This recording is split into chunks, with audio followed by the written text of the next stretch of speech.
মুহূর্তে আমি যাব ডক্টর আলিফের কাছে, এবং ডক্টর আলিফের গত কত সপ্তাহ 3 উইকস না, লাস্ট 3 উইকস সে হচ্ছে গলার ঝামেলা নিয়ে বেশ সাফার করছেন, বাট তারপরেও আজকে এসছেন।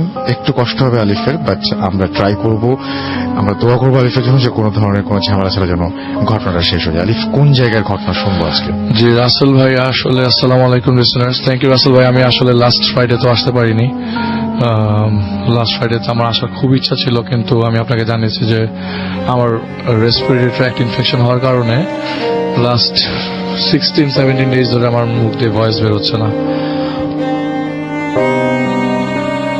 বলতে পারি। তো আমার মনে হয় যে তুমি আপনি আস্তে আস্তে বলি, আমার মনে হয় এই চান্সটা দিলে আমার একটু সুবিধা হয়। লো ভয়েসে বললেই হয়ে যাবে। জি, হয়তো শোনা যাচ্ছে, আমি প্রপারলি বলতে শোনা পারছি যাচ্ছে, না। আর আস্তে বললে হয়ে যাবে। তো আমি আজকে যে ঘটনাটা শেয়ার করব ওইটা আমার পেশেন্টের ঘটনা। আসলে তিনি আমার কাছে এসেছিলেন 2 মাস আগে। তখন আমাকে দেখে তার একটা ঘটনা, এই ঘটনাটা শেয়ার করার ইচ্ছা হলো। আসলে সে শেয়ার করবার কথা ছিল না। তো আমি ডেন্টাল সার্জন, তো তিনি বলেছেন যে আচ্ছা তাহলে আপনাকে ঘটনাটা শেয়ার করা যায়। তো তার এই ঘটনাটা ইউএসএ থেকেই শুরু আর কি। তো উনি যখন ইউএসএ থাকতেন, কোথায় থাকতেন, নিউ ইয়র্কেই থাকতেন, আমি জায়গার নাম বলছি না। উনি যখন থাকতেন তখন ওই জায়গায় 12 বছর বয়সে বাংলাদেশ থেকে গিয়েছিলেন। যাবার পরে উনি general physician, doctor MBBS complete করেন আর কি, বাংলাদেশের মতো। তো ফিজিশিয়ান হয়ে যান একটা হসপিটালের ভিতরে। তো সেখানে তার সাথে একজন মহিলার পরিচয় হয়, উনি ডেন্টিস্ট ছিলেন। পরে তিনি তাকে বিয়ে করেন। তো বিয়ে করবার পরে প্রায় 1 বছরের মাথায় তাদের ওখানে একটা আত্মীয়ের বাসায় দাওয়াত ছিল। তো 2002 এর ঘটনা বলছি রাসেল ভাই, ওনাদের বিয়ে 2001-এ হয়।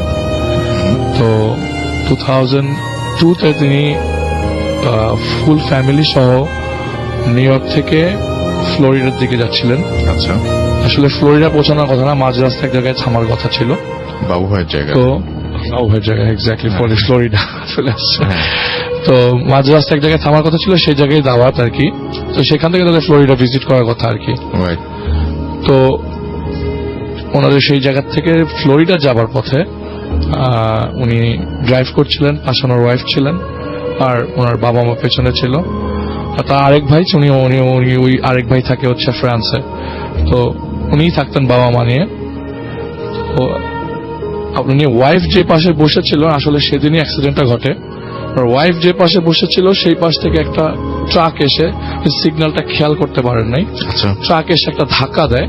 তো ট্রাকটা এসে যখন ধাক্কা দেয় তখন ব্রেক কষেই ধাক্কা দিয়েছিল। তো উনি মোটামুটি ইনজুর্ড হন, কিন্তু ওনার ওয়াইফ স্পট ডেড হয়ে যায়।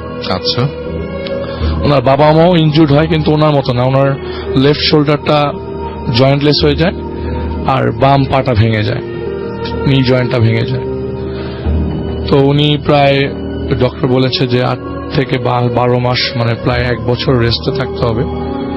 তো লাস্ট ওই 5 মাস যে কয়দিন হসপিটালে ছিল, ওই কয়দিন তার জন্য সবচেয়ে খারাপ সময় কেটেছে। তা আমি তার বাবা মার ঘটনা বলছি আর কি, তার ঘটনা এখনো বলিনি রাসেল ভাই। তো যখনই করে ওনাকে হসপিটালে ভিজিট করতে যেত, কারণ ওইখানকার হসপিটালে ভিজিট করার একটা সার্টেন টাইম আছে, এরপরে আর হসপিটালে ভিজিট করা যেত না। আচ্ছা, তো হসপিটাল ডক্টর বলতো যে উনি তো ঘুমাতেন না, ওনাকে আমরা সারাক্ষণ, মানে মোস্ট অফ দ্য টাইম ঘুমের ওষুধ দিয়েই রাখতে হতো। আচ্ছা, মানে ওনাকে সবসময় ভীত সন্ত্রস্ত অবস্থায় দেখা যেত, সারাক্ষণ আশঙ্কাগ্রস্ত। হঠাৎ করে কেউ হাতে টাচ করলেই তিনি কেঁপে উঠতেন, এমন ভাবে কেঁপে উঠতেন, সারা বডি সহ কেঁপে উঠতেন। এবং পরে এই জিনিসটা আরো মিনিমাইজ করতে হতো। তো বাবা মা এসেও প্রতি সময় এসে কেঁদে যেত যে আমার ছেলেটার এই অবস্থা, সে মুভ করেন। এবং যেই আসে রাসেল ভাই ফ্যালফ্যাল করে তাকিয়ে থাকে, কারণ তাকে বলা হয়েছে যে তার ওয়াইফ মারা গেছে। তো যেই আসতো তাকে দেখতো, সে ফ্যালফ্যাল করে তাকিয়ে থাকতো। কথা বলতে পারতো, শক্তি ছিল, কিন্তু সে দরকার ছাড়া কোনো কথা বলতো না। এরকম করে লাস্ট 5 মাস, 2002 সালের 8 অগাস্ট অ্যাক্সিডেন্টটা হয়। এবং পরবর্তী 5 মাস তিনি কোনো কথাবার্তাই তেমন কারোর সাথে বলে নেই। মার সাথে একটু বলেছে, বাবার সাথে একটু বলেছে, ডক্টরের সাথে একটু বলেছে, কিন্তু এছাড়া যেসব আত্মীয় স্বজন এসছে তারা যখনই তাকে দেখেছে তারা বলেছে যে না, ওর অবস্থাটা ভালো না, এখন ট্রিটমেন্ট চলছে, ডক্টররা বলছে না ওকে মুভ করানো যাবে না, আর 1-2 মাস রাখতে হবে। তো প্রায় 7 মাস থাকার পর তিনি বলে যে আমি আর এইখানে হসপিটালে থাকবো না, please take me to the hospital বা হোম, আমাকে বাসায় নিয়ে যাও, আমি হসপিটালে থাকার মতো অবস্থা আমার আর নাই, আমাকে যেভাবেই হোক বাসায় নিয়ে যাও। তো প্লাস্টার রিমুভ করে দেওয়া হয়, কিন্তু তাকে কমপ্লিট বেড রেস্ট দিয়ে দেওয়া হয় যে সে মুভ করতে পারবে না, নইলে আরো বেশি হার্মফুল হবে তার জন্য। ওকে। তো তাকে ফুল ফ্যামিলি, তার বাবা মা বলে যে ঠিক আছে বাসায় নিয়ে যাই, দেখা যাক, ওকে জেনারেল প্র্যাকটিস করে কোনোভাবে। তো সে হাতটা চলাফেরা করতে পারতো মোটামুটি, তাও সাপোর্ট নিয়ে। তো বাসায় চলে যায়। এবার আসি রাসেল ভাই বাসায় চলে যাবার পরের ঘটনা, মানে এখন আমি তার ঘটনা বলছি যে এই 5 মাস তার সাথে কি হয়েছে। আচ্ছা।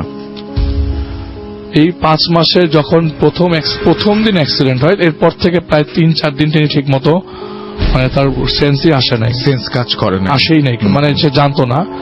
তার ওয়াইফের কবর দেওয়ার প্রায় 22 দিন পর তাকে জানানো হয় তার ওয়াইফ নাই দুনিয়াতে। আচ্ছা।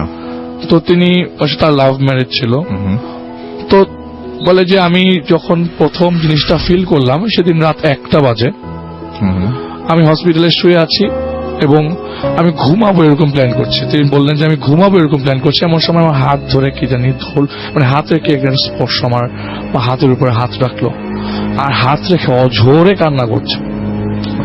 এখন কি এটা আমার নার্স হবে? এটা তো ইম্পসিবল।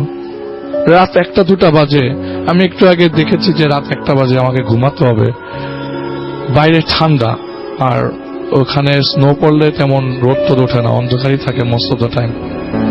তো ওই দিন বাইরে প্রচন্ড ঠান্ডা ছিল। তো বলে হাতটা আমার, আমি ফিল করছি আমার হাতের উপর কারো হাত, এবং অঝরে কেটে চলেছে। এইরকম করে রাসেল ভাই ওই দিন তিনি ওনার বাম হাতে ইনজুর ছিল, উনি ডান হাত দিয়ে একটা শব্দ করে পাশ থেকে নার্স নিয়ে এসছে। তো বলে আমাকে লাইটটা জ্বালিয়ে দেন, আমি সারা রাত লাইট জ্বালিয়ে ঘুমাবো, মানে লাইট অফ করবেন না। এরকম প্রায় 7 দিন, কিন্তু লাইটটাও অফ করার পরে কোনো ধরনের রিমেডি আসে না। 7 দিন পরে আবারও ঠিক একই অবস্থায়, রাত এরকম যখন গভীর হয় তখনই তার হাতের কেউ স্পর্শ করে, হাতটা ধরেই কান্না করছে, এরকম অবস্থা। তো এরকম প্রতিদিন যাচ্ছে, আর রাতের বেলা তিনি এই জিনিসটা ফিল করছে, তার রুমের মধ্যে কেউ আছে এবং কান্না করে যাচ্ছে। আর তার কাছে মনে হচ্ছে যে আমার যে হাত পা, আমার বেডের মধ্যে কেউ ভর দিয়ে বসেছে। আপনি কেউ খাটের আপনার বেডে যদি কেউ বসে, আপনি নিশ্চয়ই টের পাবেন। তো উনি কি বলেছে যে আমার বেডের উপরে কেউ আছে, আমি কারো এক প্রেজেন্স অনুভব করছি। তো এখন তো ডাক্তারকে এমনিতে সে কথা, তো সারাক্ষণ এটা নিয়ে খুব আতঙ্কগ্রস্ত থাকতো, বলে যে আমার এটা কি হলো, এটা কি আমার হ্যালুসিনেশন নাকি আমার সারাক্ষণ চিন্তার ফসল নাকি আমি জানি না। তো তিনি বলছে যে আমি কি করব বুঝে ভেবে উঠতে পারছি না, মা বাবাকে জানাবো নাকি জানাবো না। তারা তো একটাই রিপ্লাই দিবে যে আসলে আমি এখন যে শকে আছি, আমার কাছে মনে হচ্ছে বারবার এই স্পর্শটাই মনে হয় যে এখন ফেক, এটা মনে হয় আমার নিজের ভুলের চিন্তা। কিন্তু লাস্ট দিন যখন আমাকে এই কথাটা বললো, যখন প্রায় 1 মাস হয়ে গেছে, সে জাস্ট একটা ভয়েস শুনেছে। এই ভয়েসটা এরকম ছিল যে আমি বাঁচতে পারিনি। আমি বাংলায় বললাম, এটা আসলে বাংলায় বলে নাই, আমি বাঁচতে পারিনি। এই ভয়েসটা সে শুনেছে এবং প্রপারলি ক্লিয়ার ভয়েসে শুনেছে, এটা তার ওয়াইফের ভয়েস। আচ্ছা। তিনি চোখের পানি, সে মনে করেন রাসেল ভাই লাস্ট ওই ঘটনা, ওইটা শোনার পর থেকে আগামী 3-4 মাস তার অবস্থা এরকম আশঙ্কাগ্রস্ত ছিল। সে কাউকে দেখলেই ভয় পেয়ে যেত এবং কোনো ভয়েস শুনলেই ভয় পেয়ে যেত। তো সে একটা সময় বাবা মাকে বলে আমাকে বাসায় নিয়ে যাও, আমি আর থাকবো না এই অবস্থায়। সে বাসায় ব্যাক করে। তো বাসায় যাওয়ার পর আসলে প্রথম দিন থেকে একদম নর্মাল, সে বলছে হসপিটালের ঝামেলা আমার শেষ, এভরিথিং ইজ গন, আমি এখন বাসায় একটু আরাম করে থাকি। ঠিক 4 থেকে 5 দিন পর বাসায় ব্যাক করবার পর, 4 থেকে 5 দিন পর, 2003 এর দিকে, শুরুর দিকে, তো বাসায় ব্যাক করবার পরে তিনি আমাকে যেটা বলল যে আমি প্রথম যে জিনিসটা ফিল করি সেটা হচ্ছে আমি বই পড়ছিলাম, রাত করে বই পড়ছিলাম, প্রায় তখন 10টা-11টা বাজে। এমন সময় আমি শুনি যে আমার রুমের মধ্যে খাট যে পাশে আছে তার পিছনে একটা ড্রেসিং টেবিল আছে, সেই ড্রেসিং টেবিলে কে জানি চুল আঁচড়াচ্ছে। ওর চুলগুলো অনেক বড় বড় ছিল, তো যখনই চুল আঁচড়াতো আমি সেই সাউন্ডটা পেতাম। তো সে কে জানি চুল আচ্ছাচ্ছে আমার রুমের ভিতরে। তো রাত 10টা-11টা আমার মা আমার রুমে নক করেই ঢোকে। তো চুল আচ্ছাচ্ছে, সে উকি মারছে যে কেউ আছে কিনা, কিন্তু এরকম কারো প্রেজেন্স তিনি পাচ্ছেন না। তিনি চিন্তা করতে লাগলেন এইটা আরো ওয়ার্স্ট হতে পারে, এটা কতটুকু ওয়ার্স্ট হতে পারে তিনি এতটুকু মানে এখন যে ঘটনাগুলো বলবো সেটার সাথে তিনি মিলাতে পারেননি। তিনি এরকম প্রতিদিনই কোনো না কোনো প্রেজেন্স পেতেন, স্পেশালি জানালা দিয়ে সবসময় একটা কেউ হেঁটে যাচ্ছে এরকম প্রেজেন্সটা সবসময় পেতেন। তো সবচেয়ে কঠিন যেটা আর কি, তার ঠিক মাথার পেছনে কে জানি হাত বুলিয়ে দিচ্ছে, এই প্রেজেন্সটা তার প্রতিদিনই লাগতো। রাত 2টা-3টার পরে যখন তার গভীর ঘুম হতো, তখন এই ঘুম ভাঙতেই মাথার হাত বুলানোর কারণে কে জানি হাত বুলিয়ে দিচ্ছে। ভয়ঙ্কর ব্যাপার। তো সব শেষ দিনের দিকে যাই, তিনি রাত্রেবেলা মুভি দেখছিলেন, মুভি দেখে জাস্ট কম্পিউটার থেকে উঠলেন, উঠে তার সাপোর্ট ছিল তখন হেঁটে হেঁটে ওয়াশরুমের দিকে যেতেই দরজা খুলতেই তিনি দেখলেন আয়না বরাবর একটা মহিলা দাঁড়ানো। উনি থমকে যায়, দেখে থমকে যায়, বলে যে আমি চেহারা এই পাশ থেকে দেখে মিলাতে পারছি না, কিন্তু সাইজ এন্ড শেপ, বডি এবং হাইট সবকিছু আমার ওয়াইফের সাথে মিলে যাচ্ছে। আচ্ছা। আয়নার দিকে যে মেয়েটা তাকিয়ে আছে সে আয়না থেকে এক ফোঁটাও ফেরাচ্ছে না। আমি জিজ্ঞেস করছি বারবার যে কে এখানে, কে? অনেকবার জিজ্ঞেস করবার পরও যখন তাকাচ্ছে না, আমি আরো জোরে চিৎকার করতে লাগলাম এখানে কে? তো যখন তিনি তার দিকে মুখ দিল, মুখ মানে তার দিকে তাকালো, তখন দেখলো যে এক পুরো থেতলানো একটা ফেস তার দিকে তাকিয়ে আছে এবং সাথে সাথে তিনি অজ্ঞান হয়ে যায়। তো অজ্ঞান হয়ে যায় একটা ওয়ার্ড শুনে রাসেল ভাই, এটা হচ্ছে যে তুমি ভালো থেকো, শুধু একটা ওয়ার্ড তার কাছ থেকে ওইখান থেকে আসে, আর কোনো শব্দ, কোনো সারা শব্দ পায়নি। লাস্টে জাস্ট একটা কথা বলে যে তুমি ভালো থেকো। এটার পর তিনি আর কিছু মনে করতে পারেন নাই এবং তার বাবা মাকে বলে যে আমি এই দেশে আর থাকবো না। সামহাও আমাকে, তিনি 12 বছর বয়সে আমি বলেছিলাম ইউএসএতে আসেন, তুই আমাকে যেভাবে পারো বাংলাদেশে সেটেল করে আসো, আমি এই যন্ত্রণা নিয়ে থাকতে পারবো না। তো মাঝখান দিয়ে তার বাবা মাকে অনেকবার চেষ্টা করে যে বলার জন্য যে এই ঘটনাগুলো হচ্ছে। তার বাবা মা বলে, বাবা এটা তোর নিছকে তোর ভুল ধারণা, তুই অনেক ফিল করিস, তুই অনেক পছন্দ করতি দেখেই জিনিসগুলো বারবার তোর চোখের সামনে আসছে। তুই এক কাজ কর, বাংলাদেশে যেহেতু ডিসিশন নিছিস বাংলাদেশে চলে যা, আমি দিয়ে আসবো তোকে। আচ্ছা। তো বাবা আর মা নিজে বাংলাদেশে এসে তাদের যেখানে ফ্ল্যাট আছে সেখানে তাদের বাড়ি আছে, সেই জায়গায় তাকে উঠিয়ে দিয়ে সেটেল ডাউন করে একটা ছেলের সাথে রেখে তার বাবা মা ঠিকই ইউএসএ ব্যাক করে। এরপর থেকে রাসেল ভাই কোনো সমস্যা নেই। অলরাইট, রাসেল আমি শেষ করিনি।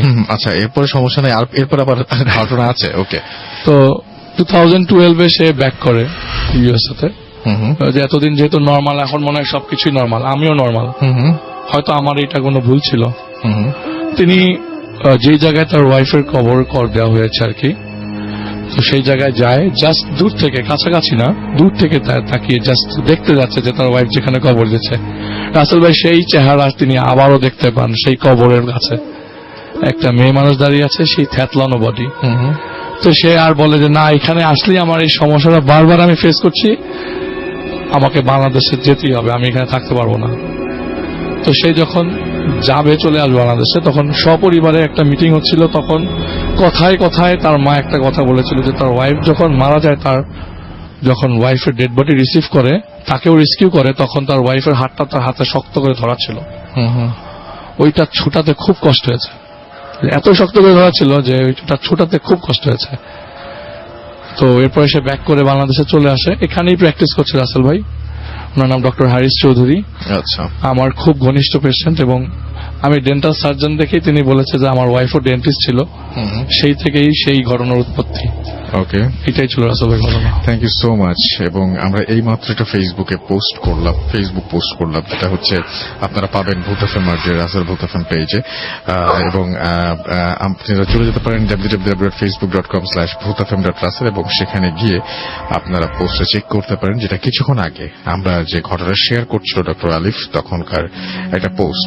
তো যাই হোক, আমরা পরবর্তী ঘটনা যাবে, তবে তার আগে কিছু কথা। সেটা হচ্ছে যে অনেকেই আপনারা জিজ্ঞেস করেন একটা প্রশ্ন, যে সেটা হচ্ছে ভূত আছে কি নাই, এই ধরনের কোয়েশ্চেন আজকেও আমাকে কয়েকজন করেছেন, আজকেও একটু আগেও করেছেন। তো এই জিনিসগুলো হয় কি, আসলে সত্যি কথা বলতে কি, আপনারা অনেকেই ডেকার্টের নাম শুনেছেন এবং ডেকার্টের সম্পর্কে যারা জানেন বা এবং তার সম্পর্কে যারা পড়েছেন তারা একটা জিনিস জানেন যে পৃথিবীতে দুই ধরনের জিনিস কিন্তু আছে। মানে একটা জিনিস হচ্ছে কি যে আপনি যেই মুহূর্তে কোন জিনিস দেখলেন সেই মুহূর্তে সেই জিনিসের অস্তিত্ব তৈরি হলো। মানে আপনি দেখার আগে পর্যন্ত ওটা এক্সিস্ট করে না, আপনি যখন দেখলেন তখন সেটা এক্সিস্ট করে। আর আপনি যতক্ষণ দেখছেন না আপনার পেছনে কোনো পৃথিবী আছে কি নাই, আপনার পেছনে একটা পুকুর আছে কি নাই, বা আপনি চেয়ারে হেলান দিয়ে আছেন, আপনার পেছনে যে হেলান দেবেন সেই চেয়ারের অংশটুকু আছে কি নাই, যতক্ষণ পর্যন্ত আপনি স্পর্শ না করছেন, যতক্ষণ পর্যন্ত আপনি হেলান না দিচ্ছেন, ততক্ষণ পর্যন্ত হাউ ডু ইউ নো যে ওটা আছে ওখানে, আপনি বলতে পারেন না।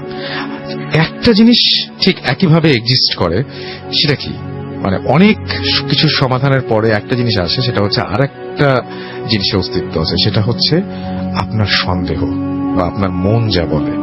বা আমরা আজকে বিকালবেলায় একটা ক্লাসে এরকম আলোচনা করতেছিলাম, তো সেই জন্য আমি বলছি যে আপনার মনের ভিতর যে সন্দেহ, ভয় বা আছে হয়তো এই ব্যাপারটা, এই যে মনের ভেতরে জমাট বাঁধা যে সন্দেহ বা মনের ভেতরে যে বিশ্বাস, মনের ভেতরে যে চিন্তা, যে ব্যাপারটা, এবং সেটার কারণে যে অবলোকন করা বা যেটা ভিজুয়ালাইজ করা বা দেখা, সেই জিনিসটার কিন্তু একটা অস্তিত্ব আছে। যেমন সংশয়, কনফিউশন যদি বলি, বা আশঙ্কা যদি বলি, হ্যাঁ, এই জিনিসগুলোর কিন্তু অস্তিত্ব আছে। মানে আপনি যখন ভাবছেন যে কোনো একটা বিপদ আসবে, সেই মুহূর্তে কিন্তু আপনি বিপদের অস্তিত্বের জন্ম দিচ্ছেন, অর্থাৎ বিপদটার জন্ম দিয়ে দিচ্ছেন আপনি। তো পৃথিবীতে এইভাবে আপনি যখন ভাবছেন যে ভয় নামে একটা কিছু পৃথিবীতে আছে, ঠিক সেই মুহূর্তেই কিন্তু ভয়ের একটা অস্তিত্ব আপনি নিজের অজান্তে নিজেই ক্রিয়েট করে ফেলছেন। আপনি যদি মনে করেন যে ভূত আছে, এই বাথরুমের মধ্যে ভূত আছে, বা এই ওয়াশরুমে ঢুকলেই এইরকম চেহারার কিছু একটা দেখবো, আপনি কিন্তু অস্তিত্ব ক্রিয়েট করে ফেলেছেন। এবং তারপরে সেই অস্তিত্বের সাথে আপনি মুখোমুখি হবেন কিনা সেটা অবশ্য অনেক যুক্তিতর্কের ব্যাপার, এবং মুখোমুখি হতেও পারেন, সেটা আপনার হ্যালুসিনেশন কিনা, সেটা আপনার মাথার মধ্যে ঘটেছে কিনা, নাকি বাস্তবেই ঘটেছে, হতে পারে। আমাদের প্যারালাল ওয়ার্ল্ডের সাথে যদি আপনি সামহাউ কানেক্টেড হয়ে যান কোনোভাবে, যদি প্যারালাল ওয়ার্ল্ড বলে কিছু থাকে, এবং সেই ওয়ার্ল্ডের অনেক থাকে না, যে কতবার আমরা একটা ঘটনা শুনেছিলাম এরকম, যে একজন মানুষ স্বপ্নে দেখছেন যে তিনি সি বিচে হেঁটে বেড়াচ্ছেন, তিনি যখন ফিরে আসলেন ঘুম থেকে উঠে দেখলেন তার পায়ে বালি লেগে আছে, এবং সেটা হচ্ছে সমুদ্রের বালি। তার মানে কি, তিনি স্বপ্নের দুনিয়ায় গিয়েছিলেন বা ওই ওয়ার্ল্ডে গিয়েছিলেন। যদি এটা ধরি যে এটা সত্যি ঘটনা, একবার সত্যি যদি ধরি, তাহলে সেখান থেকে যখন ফিরে এসেছেন তখন সেই ওয়ার্ল্ডের কোনো একটা কিছু সঙ্গে নিয়ে ফিরে এসেছেন। ঘটনাটা খুব অদ্ভুত। এরকম আরেকটা ঘটনা আমি আপনাদের এই মুহূর্তে শোনাতে চাই, যেটি আমাদের ইমেইল করেছেন আমাদের একজন লিসনার, এবং সেটা আমি পড়তে চাই এখন। যা লিখছেন: আসসালামু আলাইকুম রাসেল ভাই, কেমন আছেন? আশা করি মহান সৃষ্টিকর্তার অসীম রহমতে ভালো আছেন এবং ভালো থাকবেন। আমি শাওন, বর্তমানে আছি ব্রাহ্মণবাড়িয়াতে। কাজের জন্য স্টুডিওতে এসে ঘটনা শেয়ার করা সম্ভব না। আপনি যদি আমার ঘটনাটি পড়ে শোনান তাহলে অনেক খুশি হব। আচ্ছা, কথা না বাড়িয়ে আমি আমার ঘটনাতে চলে যাচ্ছি। আমার ঘটনাটি আমার আব্বুর মৃত্যুকে কেন্দ্র করে। আমার আব্বু প্রায় 35 বছর বয়স, 35 বছর সৌদি আরবে কাজ করেছেন। 2011 সালের ডিসেম্বরে তিনি একেবারে চাকরি ছেড়ে দেশে চলে আসেন। আব্বু আসার পরপরই আব্বুর হার্টে ব্লক ধরা পড়ে। ডাক্তার ওনাকে ওপেন হার্ট সার্জারি করতে বলেন, এবং 2013 সালের জানুয়ারির 22 তারিখ ঢাকার একটি স্বনামধন্য হসপিটালে আব্বুর অপারেশন হয়। কারণবশত আমি হসপিটালের নাম বলছি না। অপারেশনের 12 দিন পর ডাক্তার আব্বুকে রিলিজ করে দেন। তারপর আমরা তখন নারায়ণগঞ্জে থাকতাম। আমি আব্বুকে অ্যাম্বুলেন্সে করে বাসায় নিয়ে আসি। সেদিন সন্ধ্যাবেলাতেই আব্বুর শরীর খারাপ হতে থাকে। আব্বুর শারীরিক অবস্থার উন্নতি হতে না দেখে আব্বুকে রাত 12টায় এবার অ্যাম্বুলেন্স যে হসপিটালে অপারেশন করা হয়েছিল সেখানে আবার নিয়ে আসি আমরা, এবং তার শারীরিক অবস্থা কোনোভাবেই ভালো হচ্ছিল না। এবং সেদিন সন্ধ্যাবেলাতেই আব্বুর শরীর খারাপ হতে থাকে। আব্বুর শারীরিক অবস্থার উন্নতি না দেখে আমরা যখন নিয়ে আসলাম, রাত 12টায় যে হসপিটালে অপারেশন হয়েছিল সেখানে আবারও নিয়ে আসলাম। কর্তব্যরত ডাক্তার আব্বুকে সিসিইউতে ভর্তি করতে বলেন, এবং আইসিইউতে ভর্তি করতে বলেন, এবং ডাক্তার আমাকে কিছু ঔষধের নাম লিখে একটি কাগজ ধরিয়ে দিয়ে বললেন যে ওষুধগুলো আনতে হবে। আমি আর আমার ফুফাতো ভাই, আম্মু আর ছোট বোনকে আব্বুর আইসিইউর বাইরে বসতে বলে দ্রুত ফার্মেসির উদ্দেশ্যে বের হয়ে যাই। রাত প্রায় 1:15 বাজছিল তখন। আব্বুকে রাখা হয়েছিল 7ম তলায়। আর হসপিটালের নিচের তলায় ছিল ফার্মেসি। রাত বেশি হওয়ায় লিফট বন্ধ ছিল, তাই দ্রুত পায়ে সিঁড়ি দিয়ে নিচে নামি। ফার্মেসির সামনে এসে দেখি ভেতরে দুজন লোক আছে, তবে তারা দুজনেই ঘুমোচ্ছে। তাদের ডাক দিতে হবে। এমন সময় আমার কাঁধে একটা স্পর্শ অনুভব করলাম। পেছনে ফিরতেই দেখলাম আমার আব্বু উজ্জ্বল সাদা রঙের পাঞ্জাবি পরে দাঁড়িয়ে আছেন। বিল্ডিং এর ওপরে দিকে আঙুল দেখিয়ে আব্বু ইশারা করে বললেন, তোমার মা বোনকে গিয়ে সামলাও। আমি ঘটনার আকস্মিকতায় হকচকিয়ে গিয়েছিলাম। আব্বুকে কিছু বলতে যাব, ঠিক তখনই আমার পকেটের মোবাইলটা বেজে উঠল। আমার ফুফাতো ভাই ফোন করেছে। ফোন হাতে নিয়ে দেখি আমার সামনে কেউ নেই। আমি আর কিছু ভাবতে পারি না। ফোন রিসিভ করতেই আমার ফুফাতো ভাই আমায় বলল, ভাই ওষুধ লাগবে না, ওপরে আসো।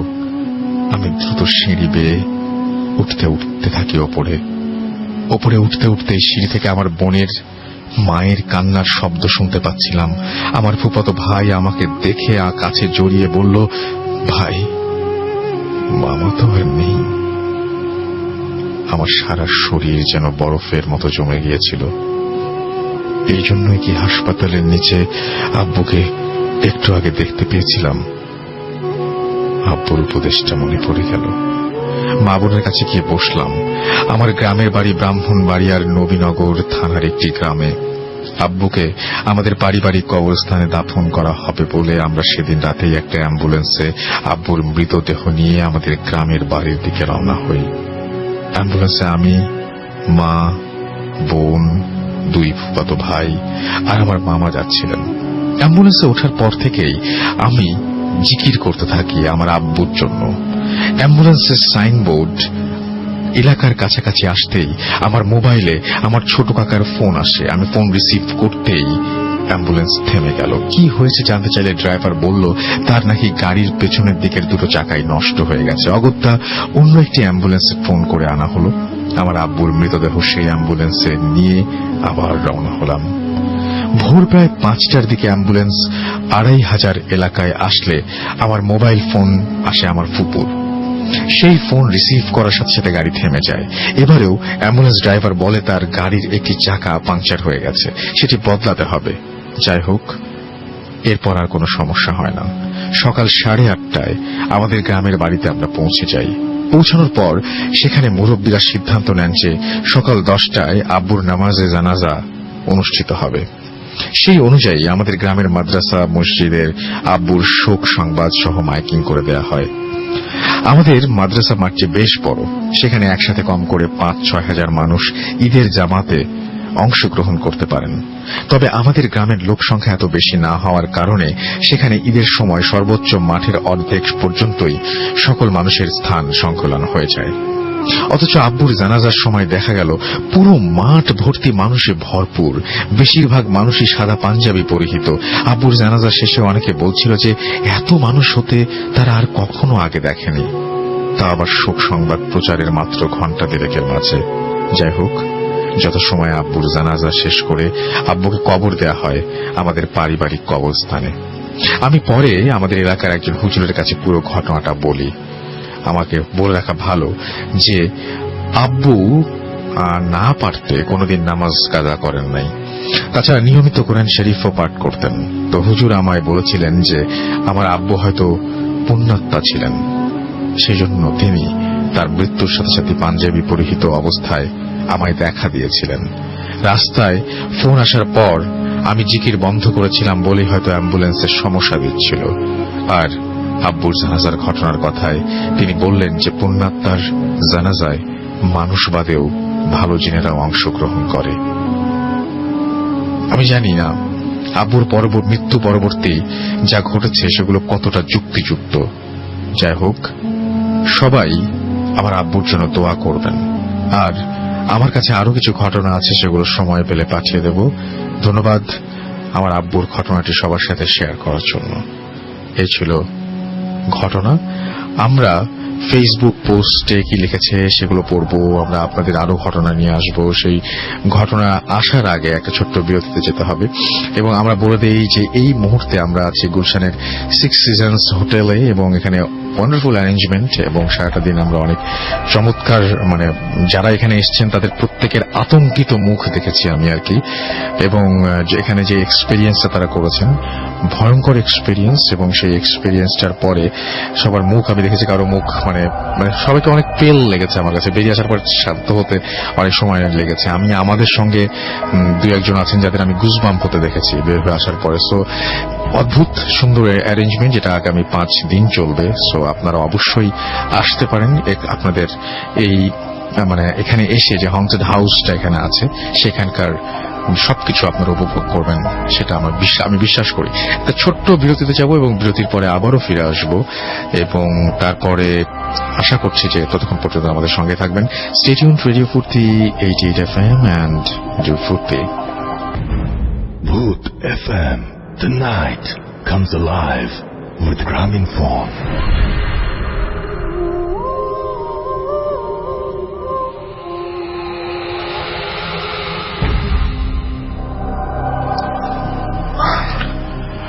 ওয়েলকাম ব্যাক, শুনছেন সবসময় রেডিও ফুর্তি 88 FM। আমি রাসেল আছি সাথে, আমার সাথে রয়েছেন মাসুম ভাই, সাকিব আছে আমাদের সাথে মনির ভাই আছেন, সুমন ভাই আছেন, আমিদ আছেন, আর যে আমিদ, এছাড়াও আমাদের যে ব্যাক অফিস অর্থাৎ আমাদের রেডিও ফুর্তি অফিসে এই মুহূর্তে আমাদের সঙ্গে আছেন কিন্তু আমাদের সাথে শাহিন ভাই আছেন এবং তিনি আমাদের এদিকে অপারেট করছেন।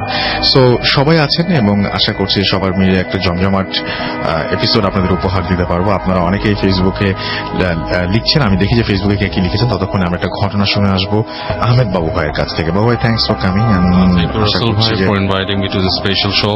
Thanks for being here. মানে আমরা we love you. Okay, we love you. I love you guys too. Okay, so আমরা আপনার ঘটনা শুনাই। Okay, রাসেল ভাই, স্টোরিটা হচ্ছে লাইনা নামের একজন, সে জর্জিয়া থাকে and she's an American. আমি তাকে বলেছি যে আমি তার কাহিনী বলবো এই সময়টাতে specially. So Okay. can I say something to her if she's listening to that? Yes, definitely. Okay, Laina, if you are listening, right now I'm going to share your story. Especially, of course, it's in my language. You wouldn't understand, but just know that share your story. Alina, happy spooky Halloween, and I hope you are listening and hope Yep. you are enjoying, and thank you very much for being with us. Okay. Well, Russell ভাই, স্টোরিটা হচ্ছে লাইনা তখন high স্কুলে পড়ে আর কি, high স্কুলের student. এখন সে university শেষ করে ফেলেছে। আচ্ছা, সো ওই রকম একটা সময় একটা বিকেলে ওর ফ্রেন্ডের সাথে নদীর পাড়ে যায় and the days to go fishing, মাছ আচ্ছা। ধরতো আর কি, ফিশিং পোল দিয়ে। আচ্ছা, তো ও আর ওর ফ্রেন্ড দুজনে মাছ ধরছিল। তো মাছ ধরতে ধরতে একটা সময় ও একাই রয়ে গেল আর কি। ওর ফ্রেন্ড একটা মাছ ধরেছে, ধরে সে মাছটা উঠিয়ে নিয়ে গেছে আর ও একা বড়শি ফেলে বসেছিল অ্যান্ড বসে আছে, সে গান শুনছে হেডফোনে। সো এমন সময় তার বড়শিতে মানে নাড়া লাগে যে বড় কোনো মাছ আছে এবং সে সে অ্যামেচার ছিল মাছ ধরার ব্যাপারে। স্টিল শি ট্রাইড লট, সে অনেক চেষ্টা করছিল মাছটাকে ওঠানো। সে বন্ধুর নাম ধরে চিৎকার করে। সো ফ্রেন্ডটা একটু দূরে ছিল বলে আসে না। তো এক সময় যেটা হয়, ফিশিং পোল টান দিতে দিতে তার এত জোরে টান দেয় যে ইটস লাইক ফিশিং পোল কিন্তু ফ্লেক্সিবল হয়, হ্যাঁ, কিন্তু সেই Right. ফ্লেক্সিবল জিনিসটাও ঠিক এমন ভাবে টান দেয় যে তার হাত থেকে ছিটকে নিয়ে চলে গেল পানির নিচে। সো জিনিসটা খুব অড, এবং নেওয়ার পর তার হাতটা বেশ ছড়ে যায় আর কি। এন্ড সে একটু অবাক হয়ে তাকিয়ে থাকে পানির দিকে যে এরকম এত শক্তিশালী, এত জোরে নিয়ে গেছে জিনিসটা। এবং ঠিক এই সময় আপনার ওই পানির নিচ থেকে সে বেশ বড় কতগুলা বাবল দেখতে পায় ভাই গুডনেস, উঠে আসে, মানে লাইক বিগ বাবল, হ্যাঁ, মানে বড় পানির কিছু বুদবুদ যেটা। হ্যাঁ, Right. বড় বুদবুদ ওঠে লাইক 2-3 ফিট দূরে। তো সে একটু ভয় পায় যে এটা কি কোনো এলিগেটর বা সামথিং কিনা। তো সে একটু সরে আসে সামনে থেকে। তো সরে আসার পরে দেখে যে ও কিছুক্ষণ ওখানে একটু ওয়ারিড থাকে এবং একটু বন্ধুর কাছে হেঁটে যায়, বলে যে এরকম হয়েছে। তো বন্ধু বলে যে হতে পারে কোনো বড় ট্রাউট বা কোনো মাছ হয়তো তোমার এটা ধরেছিল আচ্ছা। এবং এই কারণেই হয়তো জিনিসটা এইভাবে চলে গেছে হাত থেকে। তো যাক, কাহিনীটা এইভাবে ওখানে ওই জিনিসটা ওখানে শেষ হয়ে যায়। এরপরে 3 থেকে 4 দিন পরে একদিন ওর বাসায় ওর ফ্যামিলির যারা ছিল সবাই মেম্বার বাসার বাইরে যায়। ইটস লাইক মানে একটা মোটামুটি ভালো ডিস্টেন্সে, like 60 to 70 miles away from the home তারা যায় ওখানে বেড়াতে। বাসার মধ্যে ও একলাই থাকে। ওর বাসার পেছনে একটা লেক আছে এবং লেকের পাশে বেশ বড় একটা লন, হ্যাঁ বেশ বড় একটা লন। তো আমি জাস্ট বাসার বর্ণনা দিয়ে রাখছি এই কারণে যে বুঝতে সুবিধা হবে মানুষের।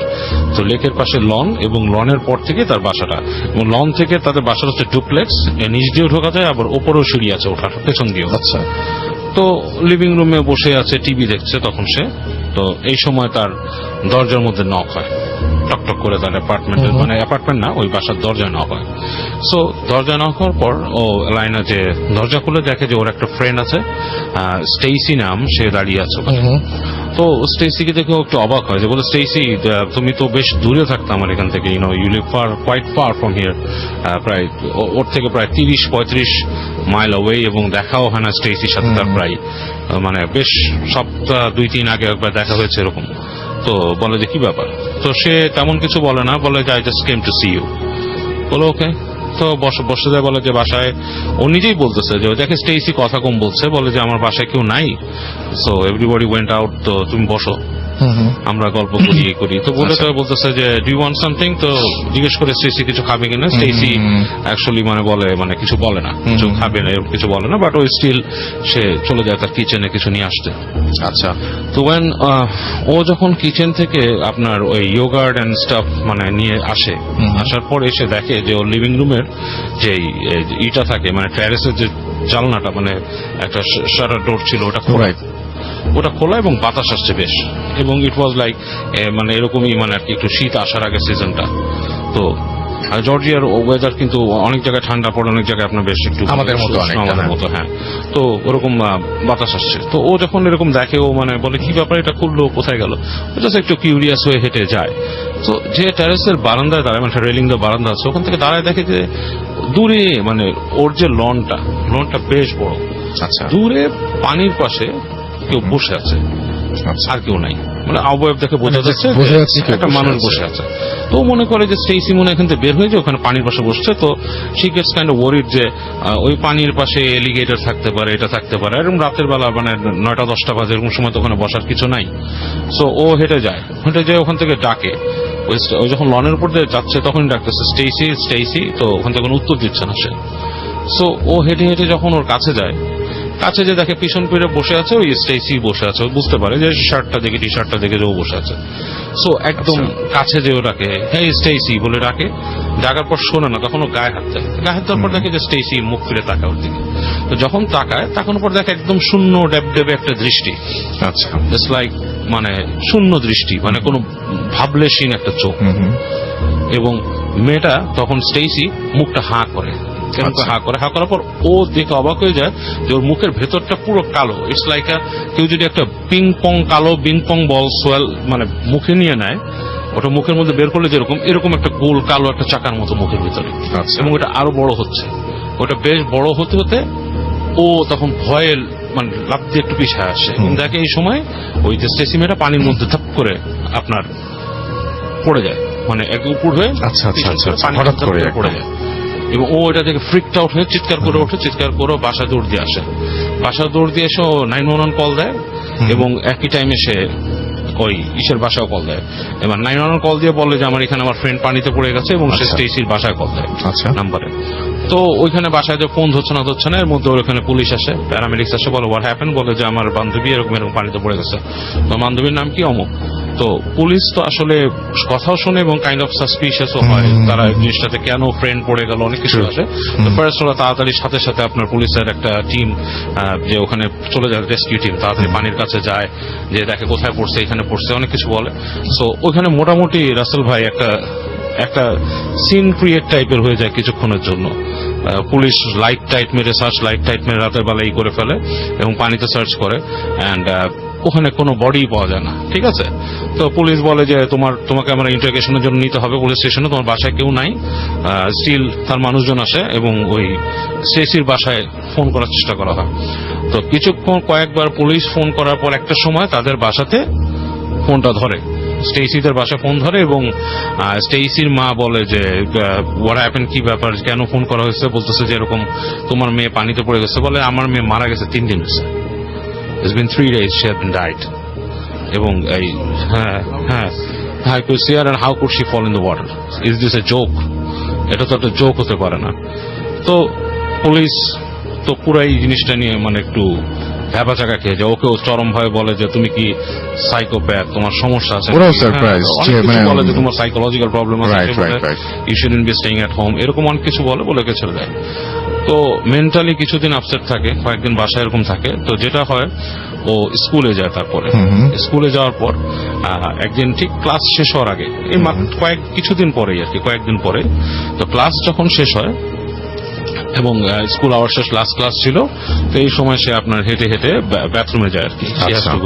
বাথরুমে যায়, বেশ বড় হলওয়েওয়ালা বাথরুম, তার পাশে লকার স্কুল আছে, এবং বাথরুমে যেয়ে সে আপনার বাথরুমে বসে থাকে। এই সময় মানে কি, এই সময়টা সে হঠাৎ করে ফাইন্ড আউট করে যে পুরা কোয়াইট হয়ে গেছে চারিপাশ, হ্যাঁ, মানে কোনো শব্দ নাই, এবং আপনার পুরো হলওয়েটা দিয়ে একটা শব্দ আসছে, কোনো থপ থপ থপ থপ করে একটা শব্দ। ইটস লাইক ভারী কোনো লাইক রাবার প্যাড অথবা মাংসের প্যাড যদি পানিতে ভিজায় ফেলানো হয়, থপ থপ থপ থপ করে আসতেছে, এবং ওর গায়ের লোম দাঁড়ায় যেতে থাকে।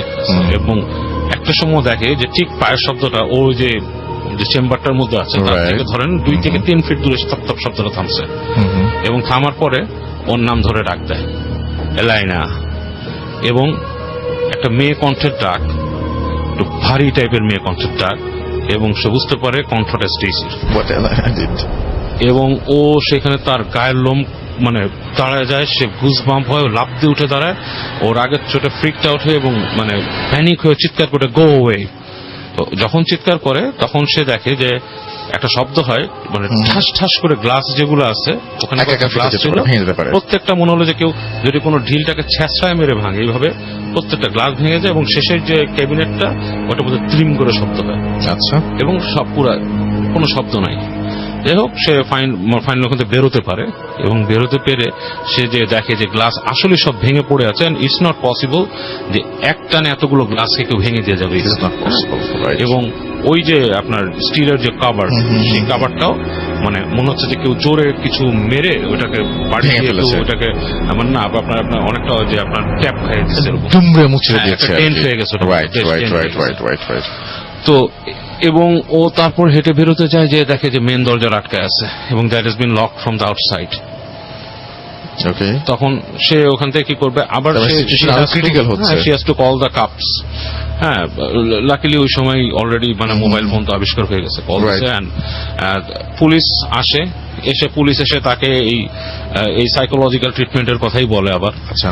এবং তারপরে সে বাসায় প্রায় পুলিশ অলরেডি মানে অলওয়েজ দে থট যে মানে she had some mental problem, কারণ পুলিশের বইতে কিন্তু প্যারানরমাল বলে কোনো কথা নাই। আই নো, দ্যাটস ওয়াই পুলিশের বইটা নাই, আই থিঙ্ক আমাদের দেশও নাই।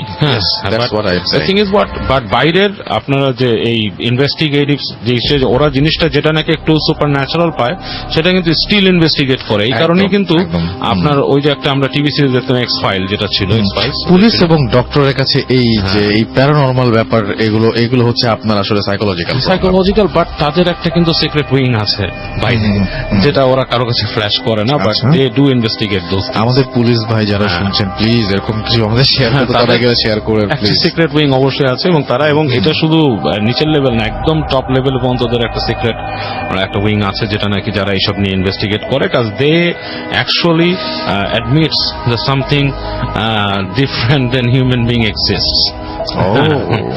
So anyway, এলাইনার ব্যাপারটা একদমই মানে নর্মাল জিনিস, যেহেতু তারা একদম তারা এটাকে নিয়ে খুব মাথা ঘামায় নেই, তাকে সাইকোলজিক্যাল পেশেন্টই মনে করছে, এবং তাকে বাসায় পাঠায় দেওয়া হয়, এবং সে এলাইনা খুব সমস্যায় পড়ে, এবং রাতের বেলা যে সমস্যাগুলো হতো, সে দেখতো যে তার যে রেস্টরুম আছে, সেই রেস্টরুমে প্রায় কেউ গুনগুন করে গান গাচ্ছে, এই ধরনের এবং জিনিসগুলো সে হ্যাঁ, শুনতো। এবং মানে তার ফ্ল্যাশ করে দিচ্ছে, হ্যাঁ ফ্ল্যাশের শব্দ হচ্ছে এবং তাকে ডাকতেছে রেস্টরুমের ভেতর থেকে। রাতের বেলা ধরেন শুয়ে আছে, হঠাৎ করে সে শুনতেছে ওখান থেকে ডাকতেছে লায়না, এবং এমন করে ডাকতেছে মানে ইটস লাইক দুলাভাই type-এর। ফ্রেন্ডলি কল, কিন্তু ফ্রেন্ডলি কলটাই আচ্ছা, খুব আমি দুলাভাই ভয়াবহ। মনে করছিলাম। ফ্রেন্ডলি কলটাই খুব ভয়াবহ রাসেল ভাই, Right. খুব ঠান্ডা গলায়। এবং এইটা সে চেঞ্জ করার জন্য সে মনে করছিল এটা তার বাসা। She went to her aunts house অন্য জায়গায়, এবং সে ফ্লোরিডাতেও মুভ করছিল। But how did she get rid out of it? হ্যাঁ এটাই বলছি। অ্যান্ড দেন হোয়াট হ্যাপেন যে এরকম করতে করতে তাকে তার বাবা মা এক সময় চিন্তা করে যে তার বাবা মা তাকে বুঝে যে she knows lots of restaurant explanation, তার অনেক রেস্টুরেন্ট এক্সপ্লেনেশন আছে সবকিছু সম্পর্কে। বাবা মা বুঝে যে তার মেয়ে আসলে সাইকোলজিক্যালি ডিসঅর্ডার না, এবং সাইকিয়াট্রিস্টের কাছে নেওয়ার পর সাইকিয়াট্রিস্ট বলে যেন ভালো হচ্ছে না কোনোভাবে। সাইকিয়াট্রিস্ট বলে যে I don't think anything wrong with her, she sees thing but This is the main মানে কমন সিনারিও, হ্যাঁ। যে যখনই কোনো মানে ধরনের এই ধরনের কোনো মেডিকেশন বা কোনো ধরনের অ্যাডভাইস নিতে যাওয়া হয়, মানে মোস্ট অফ দ্য কেসেস যা হয় আর কি, আমি তাই বলছি, মানুষের কাছে শুনে বলছি। প্রথমে বলা হয় যে সাইকোলজিক্যাল প্রবলেম পরে একজন সাইকিয়াট্রিস্টকে দেখানোর পরে বলে যে না everything is normal. So what's the problem? মানে প্রবলেমটা তো অবশ্যই dig out করে না, না? অবশ্যই প্যারানর্মাল। কারণ Exactly. রাসেল ভাই পৃথিবীতে তো আমাদের এত সবাই কিন্তু বেশিরভাগ মানুষই কিন্তু থিস্ট, এইথিস্ট কিন্তু আসলে কম। এবং প্রত্যেকটা থিস্ট যে যারা আছে, কেউ আছে মনোথিস্ট, কেউ Right, আছে right. সেটা And different সবাই কিন্তু অ্যাকচুয়ালি একটা জিনিস বিশ্বাস করে, God and evil, existence of evil কিন্তু সবাই বিশ্বাস করে। এবং যে মানুষটা একদম নাস্তিক সেও কিন্তু অন্ধকার ঘরে যে ভয় পায়। হ্যাঁ, আপনি আজকে যে আমরা যে হোটেলের নিচে যে এটা দেখলাম, আমাদের যে একটা ডেমনস্ট্রেশন ছিল, ডেমনস্ট্রেশন ছিল, একটা হরর শো ছিল, আই এম শিওর যে কোনো মানে নাস্তিক মানুষকে সেখানে ঢোকা দিলেও সে ভয় পাবে। of course. Things like that. এবং হয় situations are created like that. So what are you scared of? কি দেখে সেটাই, ভয় পাচ্ছেন আপনি, সেটাই। ঠিক না? ভয় পাচ্ছে কিছু একটা জিনিস আছে। সেটাই। হ্যাঁ, সো এইখানেই কোয়েশ্চেনটা। তো যেটা ব্যাপার হয় যে এলাইনাকে সাইকিয়াট্রিস্ট কিন্তু বলছিল যে she is quite normal, I don't see anything wrong with her, she sees thing but it's not that she is making up, I don't believe it. So এই জিনিসটাতে অনেক বেশি তার বাবা মা অনেক স্ট্রেংথ পায় যে সাইকোলজিস্টরা তাকে বলছে যে তার সাইকিয়াট্রিস্টরা বলছে যে তার বাচ্চা ঠিক আছে। So what happen, finally they took her to England. হ্যাঁ, ইংল্যান্ডে নিয়ে যায়। ইংল্যান্ডে চার্চের একটা ইসের মাধ্যমে তাকে প্রিস্টের কাছে ওখানে নিয়ে যে তার একটা এক্সোরসিজম করতে চায় তারা। তো চার্চের যে প্রিস্ট তাকে দেখে কিছুক্ষণ পরে তাকে ওখানকারই একটা মুসলিম সেন্টার আছে সেখানে পাঠায় বলে যে ওখানে উনি চিনে, কারণ এক্সোরসিজমটা নাকি ওখানে লিগাল না করা। আচ্ছা। তো বলে আপনি ওনার কাছে যান and He will help you with the solution. এবং ফাইনালি ওই যে যিনি যার কাছে যান, যে এক্সপার্টের কাছে যান, তিনি বলে যে এটা হচ্ছে একটা জিন্নাত, জিন বা ডিমন যাই বলেন। অ্যাকচুয়ালি সে ঘন্টাও বলে দেয় কখন থেকে তাকে এটা অ্যাট্রাক্ট করে। সে যখন নদীর পাড়ে গিয়েছিল, that's when the problem started. খুব বাজে কোনো জিন যেগুলো আর কি পানির কাছে থাকে সেরকম তাকে ধরেছিল, এবং সেটা ইমিটেট করা শুরু করে তার ফ্রেন্ডকে। হ্যাঁ, মানে সামথিং টু ডু, এগুলো অনেক ব্যাপার যে we know that jinns live for thousands of years, and they know a lot of things. They know the stories. They know who's around with you. আমি আমরাও মানে এত সময় পর্যন্ত বাঁচতে আমাদের যদি আমরা বাঁচতাম আমাদের কি ধরনের এক্সপিরিয়েন্স হতো আসলে, আমরা তখন সবই জানতাম, কতগুলো জামানা দেখতাম আমরা।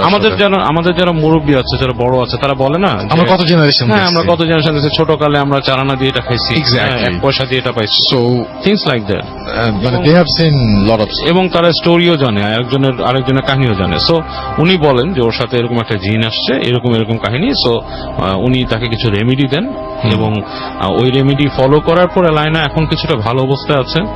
এন্ড স্টিল তাকে বলা হয়েছে যে অনেক জায়গায় না যেতে, অনেক কিছু না করতে, বিকজ তার সাথে যে এন্টিটিটা আসছে সেটা পাওয়ারফুল একটা এন্টিটি। আচ্ছা, এইটাই ছিল কাহিনী। ভাই, থ্যাংক ইউ সো মাচ বাবু ভাই, আপনার ঘটনার জন্য আপনাকে অনেক অনেক অনেক অনেক ধন্যবাদ। আমরা অনেকক্ষণ ধরে শুনলাম এই ঘটনাটা, এবং বেশ লম্বা চড়া একটা ঘটনা শুনলাম। আই হোপ আপনাদের ভালো লেগেছে। হ্যালো রাসেল ভাই, কেমন আছেন? আমি মুন্না, মুর্শিদাবাদ, ইন্ডিয়া থেকে শুনছি। যতদিন বেঁচে আছি ভূত এফএম এইভাবেই চলুক, এটাই কামনা করি। ভাই, আমরা সবাই আপনাদের শোয়ের নিয়মিত শ্রোতা। আমি এবং আমার বন্ধুরা আপনাদের শো শুনে আসছি। আজকের এপিসোডটা আশা করি খুব ভালো হবে। অনেক আগের এটা টেক্সট ছিল, না এসএমএস বলছি, ভুল, মেসেজ ছিল। এছাড়া আমি দেখতে পাচ্ছি যে ভূত এফএম আরজে রাসেল পেজে, আরজে রাসেল ভূত এফএম পেজ, এটা সেই পেজে আমরা ছবিটা আপলোড করার পরই অনেকে কমেন্ট করছেন। যেমন আমি দেখতে পাচ্ছি শাহানুর রহমান লিখেছেন আমি আছি। এছাড়াও শেষ বিকেলের বালক আমাদের লিখেছেন যশোর থেকে শুনছি। এছাড়া আমাদেরকে তাজুল ইসলাম লিখেছেন যে আছি সঙ্গে। শহীদুল ইসলাম সাতকানিয়া চট্টগ্রাম থেকে লিখেছেন। লিমন খান সাদিক সিরাজগঞ্জ দরগা রোড থেকে শুনছেন এবং তিনি অ্যাপ দিয়ে শুনছেন। ইস্তিয়াক লিখছেন বাবুভাই রক্স, আমাদের উইনো বাবুভাই রক্স। এন্ড আমাদের দেখতে পাচ্ছি হাবিবুর মুজিব হুসাইন মুজিব লিখেছেন রাসেল ভাই ভালোবাসা রইল। মেহেদি আফ্রিদি লিখেছেন আল্লাহর রহমতে ভেরি গুড, এভরি এপিসোডই শুনি ভাইয়া, thank you so much for being with us. And Laina আপনাকেও thank you very much for sharing your story, sharing your experience with Ahmed Babu ভাই। এন্ড আমরা এখন যেটা শুনলাম সেটা হচ্ছে আসলে এলাইনা শেয়ার করেছিলেন বলে, so thank you so much. ঘুম হারাম করার মতো স্টোরি চাই রাসেল ভাই। আচ্ছা, ঘুম হারাম করার মতো দু ধরনের স্টোরি দিতে পারি। একটা হচ্ছে এত বাজে স্টোরি যে শুনে মেজাজ খারাপ হবে, ঘুমিয়ে আসবে না। একটা হচ্ছে এত ভালো স্টোরি যে ভয় ঘুম আসবে না। তো ইমন আমরা অবশ্যই মানে সেকেন্ডটাতেই যাব। ইমন আফনান আমাদের লিখেছেন, ইমেলটা জোস ছিল। মাহমুদুল হাসান হৃদয় আমাদের সাথে আছেন, আমাদের সাথে আছেন সাইমুল হক ইমু, আমাদের সাথে আছেন তানিম উদ্দিন আহমদ, আমাদের সাথে আছেন নাজমুল হক সহ আরো অনেকে। এছাড়াও নাজমুল হক কিন্তু অ্যাপ দিয়ে শুনছেন আমাদেরকে, এটা বুঝতে হবে। এবং আমি দেখতে পাচ্ছি যে আমাদের সঙ্গে আছেন, দেখতে পাচ্ছি ভূত এফএম হান্টার জুয়েল, আসুজ্জামান আপন, এছাড়াও শিহাব, সজীব মেহেদি, আয়েশা সিদ্দিকী মারজান, জুবাইর হোসাইন সহ আরো অনেকে। আমরা ছোট একটা বিরতি যাব এবং বিরতির পরে আবারও ফিরে আসবো। সেই পর্যন্ত আশা করছি আমাদের সঙ্গেই থাকবেন। স্টে টিউনড রেডিও ফুর্তি 88 FM and do ফুর্তি। Booth FM. The night comes alive with Graminphone.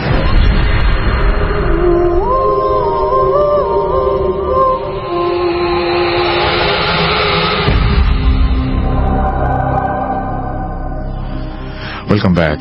শুনছেন সব সময় রেডিও ফুর্তি 88 FM, আমি রাস্তার আছি সাথে।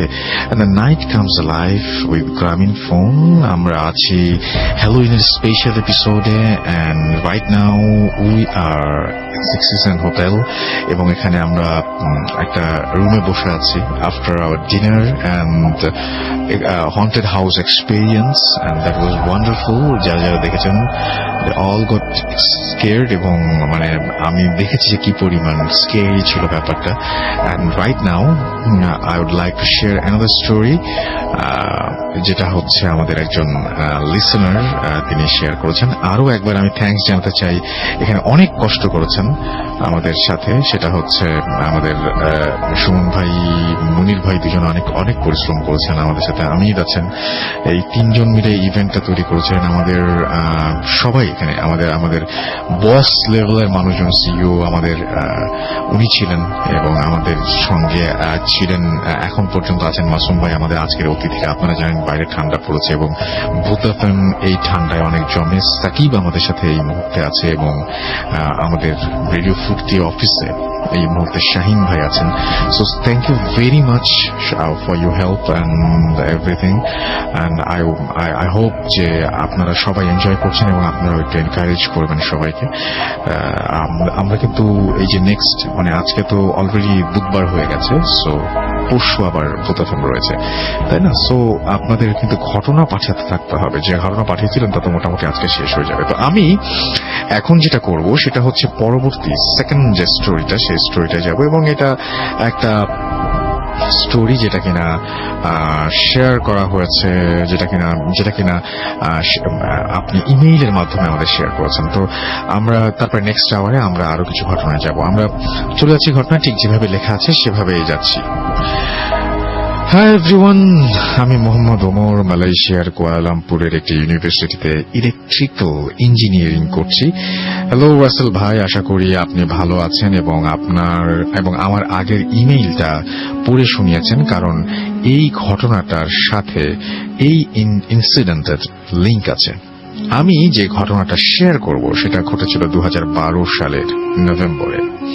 আমি এবং আমার দুই ফ্রেন্ড শান্ত এবং সোহান তাদের সাথে আমরা প্রায়ই হঠাৎ হঠাৎ প্ল্যান করি দূরে কোথাও ঘুরতে যাব। স্পেশালি রাতে আমরা ঘুরতে প্রচন্ড পছন্দ করি। একদিন আমার ফ্রেন্ড শান্তর উত্তরার বাসায় আড্ডা দিচ্ছিলাম, হঠাৎ করে প্ল্যান হলো যে ট্রেনে করে আজকে রাতে কোথাও ঘুরতে যাব। সো প্ল্যান মতো এয়ারপোর্ট রেলওয়ে স্টেশনে চলে আসলাম। তখন রাত 12টা বাজে মেবি।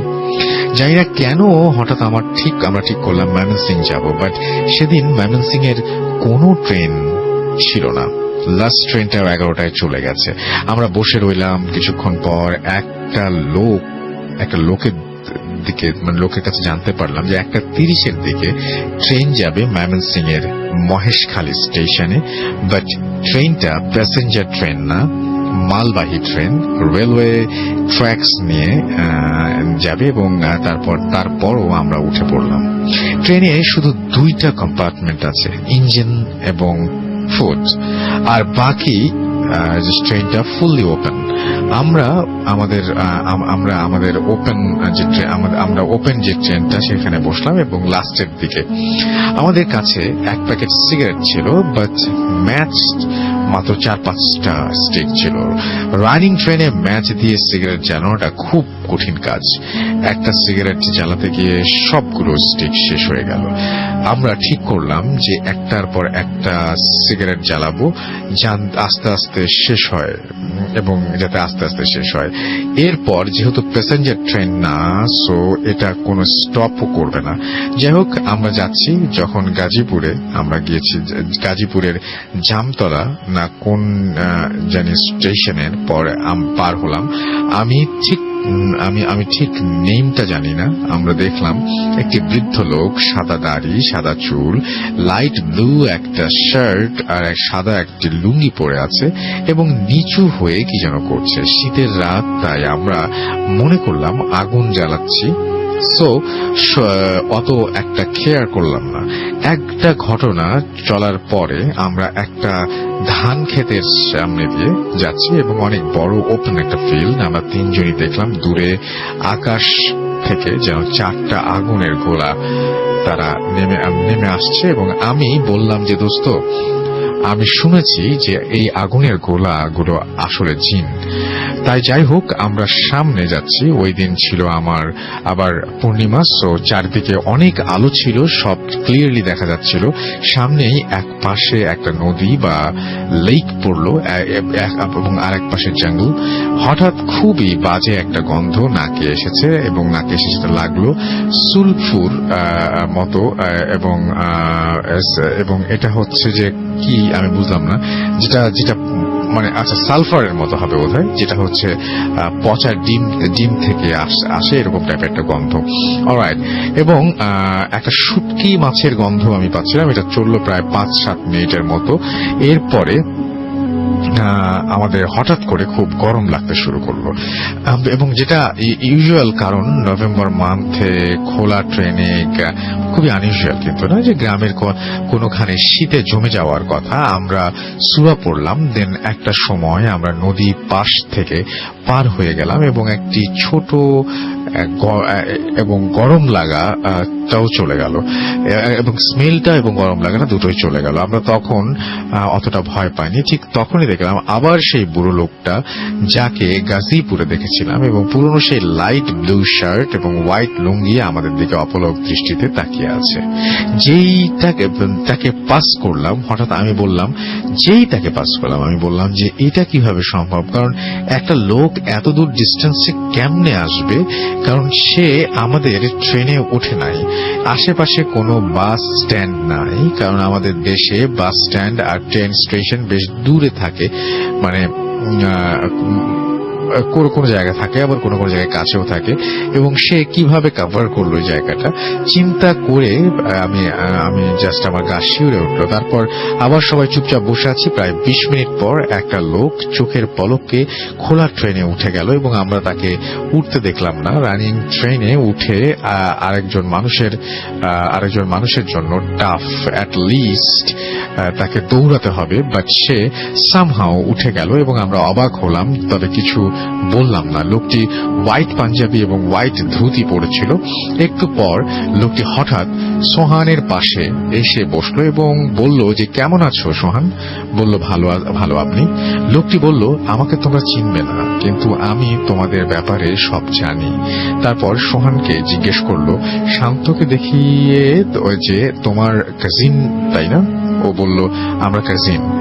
লোকটি বলল মিথ্যা বলো কেন, তোমরা দুজন মামাতো ভাই। এবং আমরা অবাক হলাম কারণ এটা সত্যি ছিল, বাট ওটা দেখে ও দেখতে অনেক ডিফারেন্ট। যাই হোক, আমি বললাম যে আপনি আর কি জানেন আমাদের ব্যাপারে। তখন লোকটি বললেন যে শান্ত দিকে ঘুরে বললেন যে তোমার বাবা মা যে একটা বাচ্চা পেয়েছিল কানাডাতে থাকতে, ঠিক বলছি না, এটা শুনতে আমরা অবাক হয়ে গেলাম কারণ এটা সে কিভাবে জানে। আমরা ভয় পেলাম খুব এবারও, এবং সে বিকট কণ্ঠে হাসতে শুরু করলো এবং হাসিটা কেমন যেন বলে বোঝাতে পারবো না। 2-3 জন লোক একসাথে যদি হাসে তেমন সাউন্ড হবে, ঠিক তেমন একটা সাউন্ড। এবং তিনি এটা মানে নন বিলিভ, মানে এটা যদি কেউ বিলিভ মি অর নট, রাতের বেলায় একরকম করে যদি কেউ এরকম করে যদি কেউ হাসি শোনে এবং সেখানে সে টিকতে পারবে না এবং টিকাটা পসিবল না। যাই হোক, আল্লাহ আমাদের সেভ করুন। এবং আমাদের ট্রেন দেখে স্লো করলো। মহেশখালী স্টেশনে আমরা আসলাম এবং আমরা ট্রেন ফুল স্টপ হওয়ার আগেই লাফিয়ে নেমে গেলাম এবং ট্রেন থামার পর দেখি লোকটা নামলো। ফজরের আজান দিল, 10 থেকে 15 মিনিট বাকি। লোকটা দেখি নেমে স্টেশনে আরেকটা যেই ট্র্যাক আছে ওটা গেছে ওটা ঘেঁষে বসলো, যদি কোনো ট্রেন অপোজিট থেকে আসে তাহলে তাকে হিট করবে। আমরা 3 জন তখন চিন্তা করলাম যে আমাদের সাথে কতগুলো ইনসিডেন্ট এক রাতে ঘটছে। দেখি স্টেশনের পাশে একটা চায়ের দোকান খুলেছে একটি মহিলা। আমরা দোকানের দিকে হাঁটতে লাগলাম এবং ওই ট্রেনের লোকটি ট্র্যাকে বসে আমাদের দিকে শুধু ঘাড় ঘুরিয়ে তাকাচ্ছে এবং একটা অ্যাঙ্গেলে যেটা হিউম্যানের কোনো মানুষের পক্ষে পসিবল না। দূর থেকে ট্রেনের লাইট দেখলাম এন্ড সাথে সাথে লোকটা চোখের সামনে ভ্যানিশ হয়ে গেল। আমরা তাড়াতাড়ি চায়ের বসে কথা বলছিলাম এগুলো কিভাবে সম্ভব। দেন ওই চায়ের দোকানের চাচি বলল যে আপনারা কার কথা বলছেন? আমি তো শুধু আপনাদের 3 জনকেই দেখলাম, আর কাউকে তো দেখলাম না। আমরা আর কথা বাড়ালাম না, জিজ্ঞেস করলাম না নিয়ারবাই বাস স্ট্যান্ড কই। দেন খুঁজে সকাল 7টার বাসে ঢাকা ব্যাক করলাম। এটাই ছিল ঘটনা। ঢাকা আসার পরে সোহান একটু অসুস্থ হয়ে গেল এবং 2 উইকস পরে সুস্থ হয় এবং প্রায় প্রতিদিনই লোকটা লোকটাকে স্বপ্নে দেখতো। ওর ওয়েট অনেক লস হতে থাকে এবং হুজুরের কাছে তাকে নিয়ে যাওয়া হলো, তাতে একটু সমস্যা কমলো এন্ড কিছুদিন পর সব নর্মাল হয়ে যায়। হঠাৎ 2013 1 আগস্ট তাকে আর খুঁজে পাওয়া যাচ্ছিল না। অনেক চেষ্টা করা হয়েছে, পুলিশ সার্চ ও করেছে, বাট আজ পর্যন্ত ও কোথায় আছে, কেমন আছে সেটা আমরা জানি না। ওর মিসিং হওয়ার পিছে এই ঘটনাটা আছে সেটা আমি বলবো না, বাট কে জানে আসলে কি হয়েছে। আমি জানি না এই ঘটনাটা কতটুকু বিলিভ করবেন আপনারা, কিন্তু এক ঘটনা যখন জীবনে ঘটতে থাকে সেটাকে অবিশ্বাস করা বা অস্বীকার করা অসম্ভব। থ্যাংক ইউ রাসেল ভাই and thank you everyone. Mohammad Omar Faruk, তারপরে তিনি কন্ট্যাক্ট নাম্বার দিয়েছেন। এই মুহূর্তে তিনি আছেন মালয়েশিয়াতে এন্ড তার পার্মানেন্ট অ্যাড্রেস হচ্ছে মিরপুর 12। তো যাই হোক, আমাদের এই ছিল ঘটনা এবং আমরা এখন যেটা করব সেটা হচ্ছে ফেসবুকের মেসেজ কিছু পড়বো। তবে তার আগে আফনান ভাইয়ের কাছ থেকে তার প্রথম পদ্মপুকুরের একটা ঘটনা রয়েছে, যেটি ওয়ান্ডারফুল একটা স্টোরি। সেই ঘটনাটি আমরা শুনে আসবো।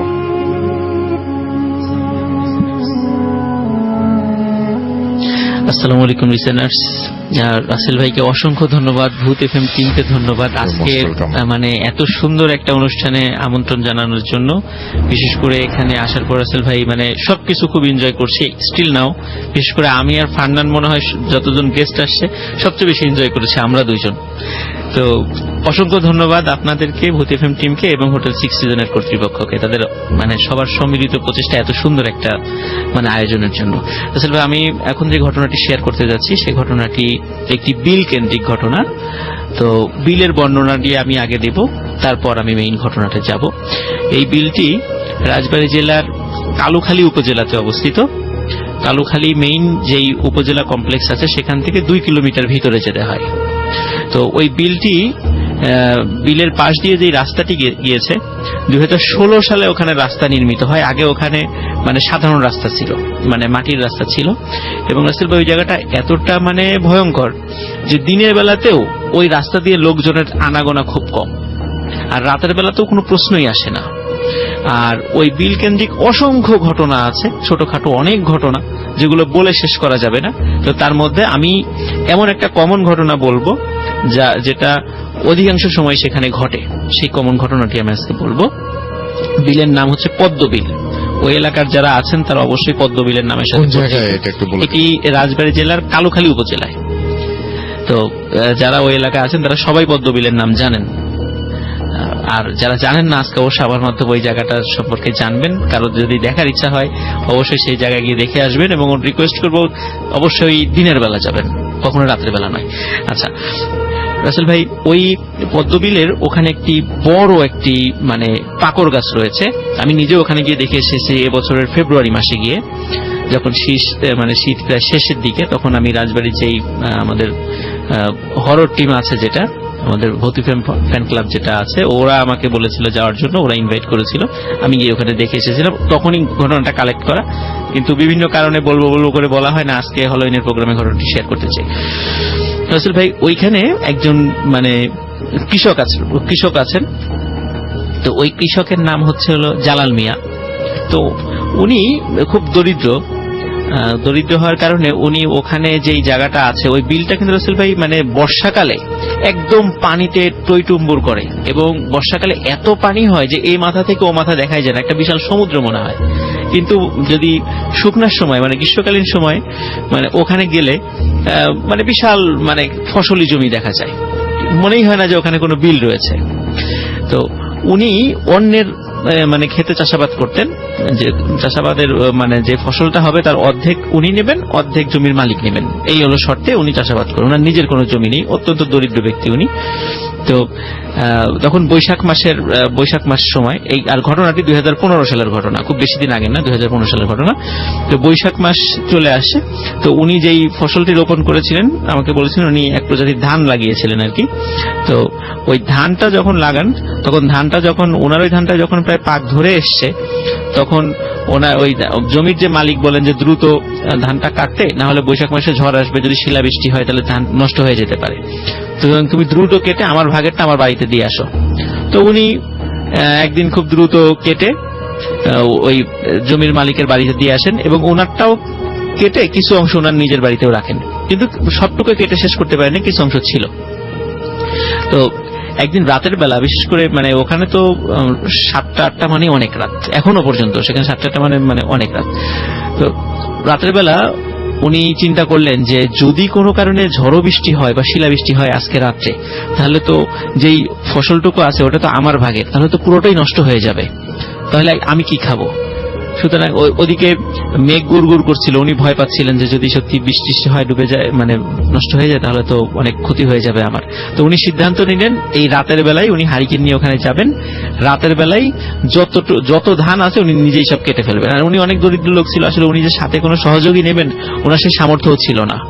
তো উনি ওনার স্ত্রীকে বললেন যে উনি পদ্মবিলে যাবেন, উনি ফসল কেটে নিয়ে আসবেন। তো ওনার স্ত্রী বললেন যে এত রাতে যাওয়া ঠিক হবে না, কারণ এমনিতেই জায়গাটা ভালো না, কিন্তু যেহেতু উনি দরিদ্র মানুষ, আসলে অভাবটা আমাদের সবকিছু কিন্তু ম্লান করে দেয়, ভয় অনেক কিছুই আমাদের সেটাকে করে দেয় আর কি। তো উনি ওই কারণে হাতে একটি হারিকেন এবং কাঁচি নিয়ে, আমাদের এলাকায় যেটাকে কাঁচি বলি, ধান কাটার সময় যেটা ব্যবহার করে, কাঁচি নিয়ে উনি ওই বিলে চলে যান। তো ওনার যে জায়গাটা সেখানে কাটা শুরু করেন। তো রাসেল ভাই, একটা বিষয় বলি, ওই যে পাকড় গাছের কথা আমি বলেছি, ওই পাকড় গাছের নিচে একটি কুয়া ছিল।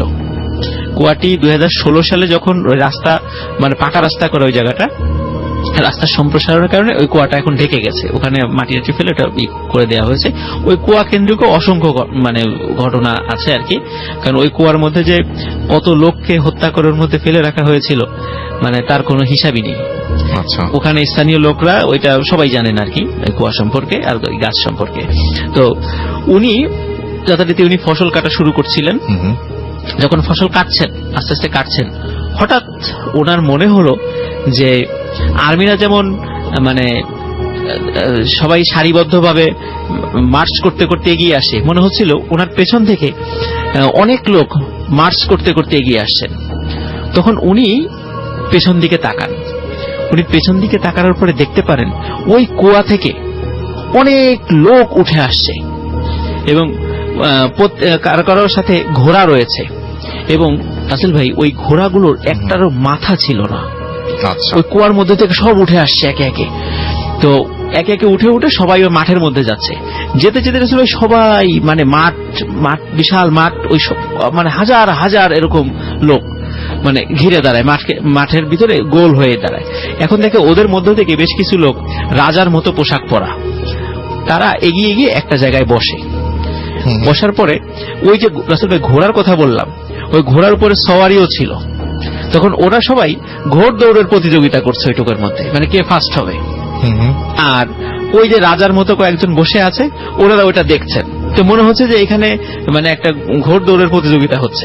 রাইট। তো উনি এই বিষয়টা দেখেন। আর আরেকটা জিনিস হিসেবে দেখেন, ওখানে যতগুলো লোক ছিল মানে সবার মুখটা মনে হচ্ছে যে সবার মুখটা মানে মাথাটা কঙ্কাল, মানে আমাদের শরীরের মানে বডি ঠিক আছে, বাট মাথাটা মনে হচ্ছে শুধু খুলি, মানে এমনি কঙ্কাল যেটা বোঝায় আর কি, মাথাটা, মুখে কোনো মাংস নেই। এই দৃশ্য উনি দেখেন। তো এই দৃশ্য দেখে উনি যে ওখান থেকে দৌড় দিয়ে চলে আসবেন, ওনার শরীরটা মানে এমন ভাবে মনে হচ্ছিল ওনার শরীরটা জমে গেছে, উনি 1 ইঞ্চি ওখান থেকে নড়তে পারছিলেন না। তো উনি এই সব দেখছেন। কিছুক্ষণ পরে দেখে যে ঘোড় দৌড়ের এই প্রতিযোগিতা শেষ হয়ে গেল। আবার সবাই সারিবদ্ধভাবে মানে হেঁটে হেঁটে ওই কুয়ার দিকে যেতে থাকলেন এবং সবাই কুয়ার মধ্যে চলে যাচ্ছে। আচ্ছা, ওই দৃশ্য উনি দেখছেন এবং তাকিয়ে দেখছেন। কিছুক্ষণ পরে মনে হলো সবাই চলে গেছে ওর মধ্যে। হঠাৎ উনি ফিল করলেন ওনার পেছনে কেউ একজন দাঁড়িয়ে আছে। আচ্ছা, তখন উনি সাহস করে ঘুরে তাকালেন। তখন ঘুরে তাকিয়ে দেখলেন মানে খুবই কুৎসিত চেহারার, জট মাথায় জট রয়েছে, একজন মহিলা দাঁড়িয়ে আছে। আচ্ছা, তখন মহিলা মানে তাকে বলছে যে তুই এত কিছু দেখে ফেললি, তুই এখান থেকে সরে গেলি না কেন, তুই কাজটা ভালো করলি না। তো এই কথা যখন বলেছে, আর ওই মহিলার ভয়ঙ্কর চেহারা দেখে উনি তখন আর সাহস ধরে রাখতে পারেন নাই, উনি ওখানে সেন্সলেস হয়ে পড়ে যান। আচ্ছা, তো সকালে যখন পদ্মবিলের সকালে যারা কাজ করতে এসেছে তখন তাকে সেন্সলেস অবস্থায় পান, তখন তাকে আবার জ্ঞান ফেরানো হয়।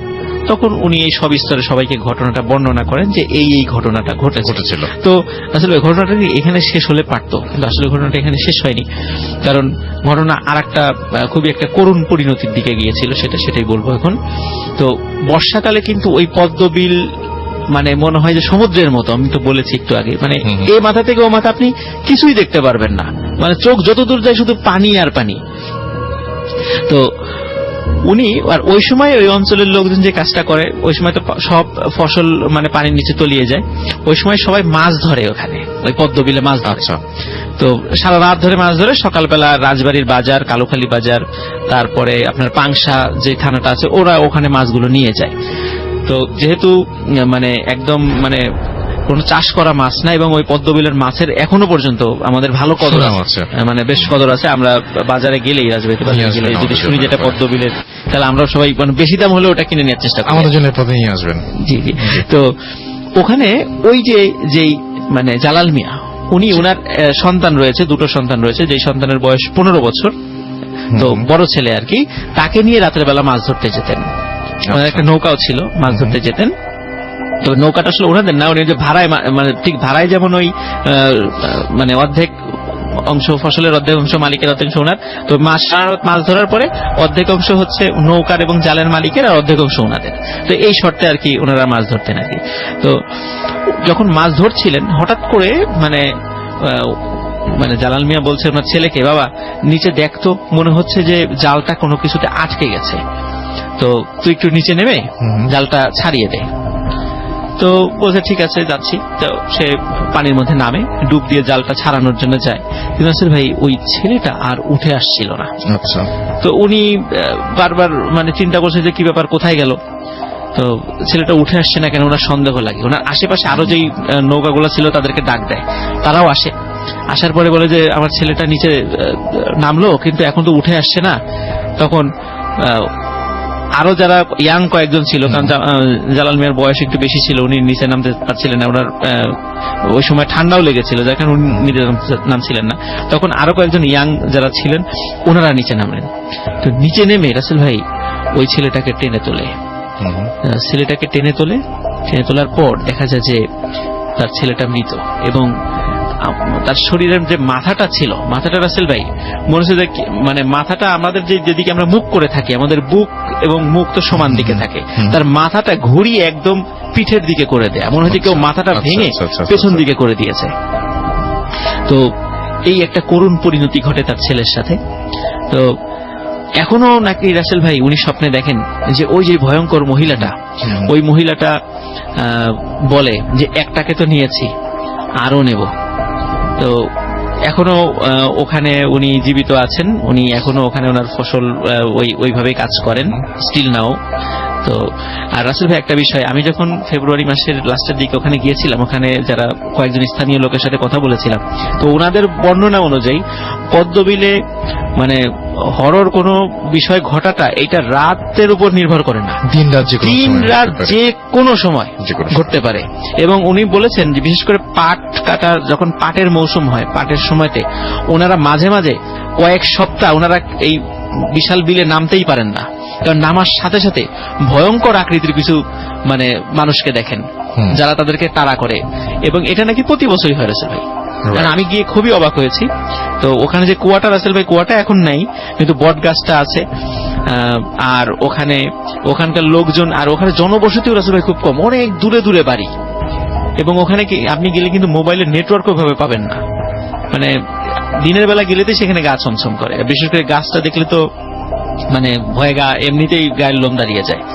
তো রাসেল ভাই এই ছিল আমার ফার্স্ট ঘটনা। Thank you so much. আপনাকে অনেক অনেক অনেক অনেক ধন্যবাদ আফরান ভাই। এবং আমি দেখতে পাচ্ছি যে আমাদের এইখানে অনেকেই লিখছেন এই মুহূর্তে, আমাদের ফেসবুকে আছেন যারা, এবং ফেসবুকে আমাদের সাথে আমাদের যে পেজ আর যে রাসেলের যে পেজটা, সেই পেজে দেখতে পাচ্ছি যে আজকে মোটামুটি সব স্টোরিজে ভয় পাচ্ছি, ভালো লাগছে লিখেছেন মিজানুর রহমান। এছাড়াও সুজন খান লিখেছেন ভয় ঠান্ডা হয়ে যাচ্ছি। রাসেল ভাই, খায়রুল ইসলাম, আমাদের সামনে আরো একজন খায়রুল ইসলাম এই মুহূর্তে বসে আছে, যিনি অনেক কষ্ট করেছেন সারাদিন। তো যাই হোক, এখানে একজন খায়রুল ইসলাম লিখেছেন, ইনি হচ্ছেন ইয়াং খায়রুল ইসলাম। উনি লিখেছেন যে হ্যালো রাসেল ভাই, আসসালামু আলাইকুম। আমি আজকে আর স্পেশাল এপিসোডটা মিস করে ফেলেছিলাম, হঠাৎ হ্যালোইন দেখে মনে হলো অলরেডি আমি 1 hour লেট। আমাদের এখানে মেহেদি হাসান আর যে লিখেছেন থ্যাংক ইউ ভূত এফএম ফর স্পেশাল এপিসোড।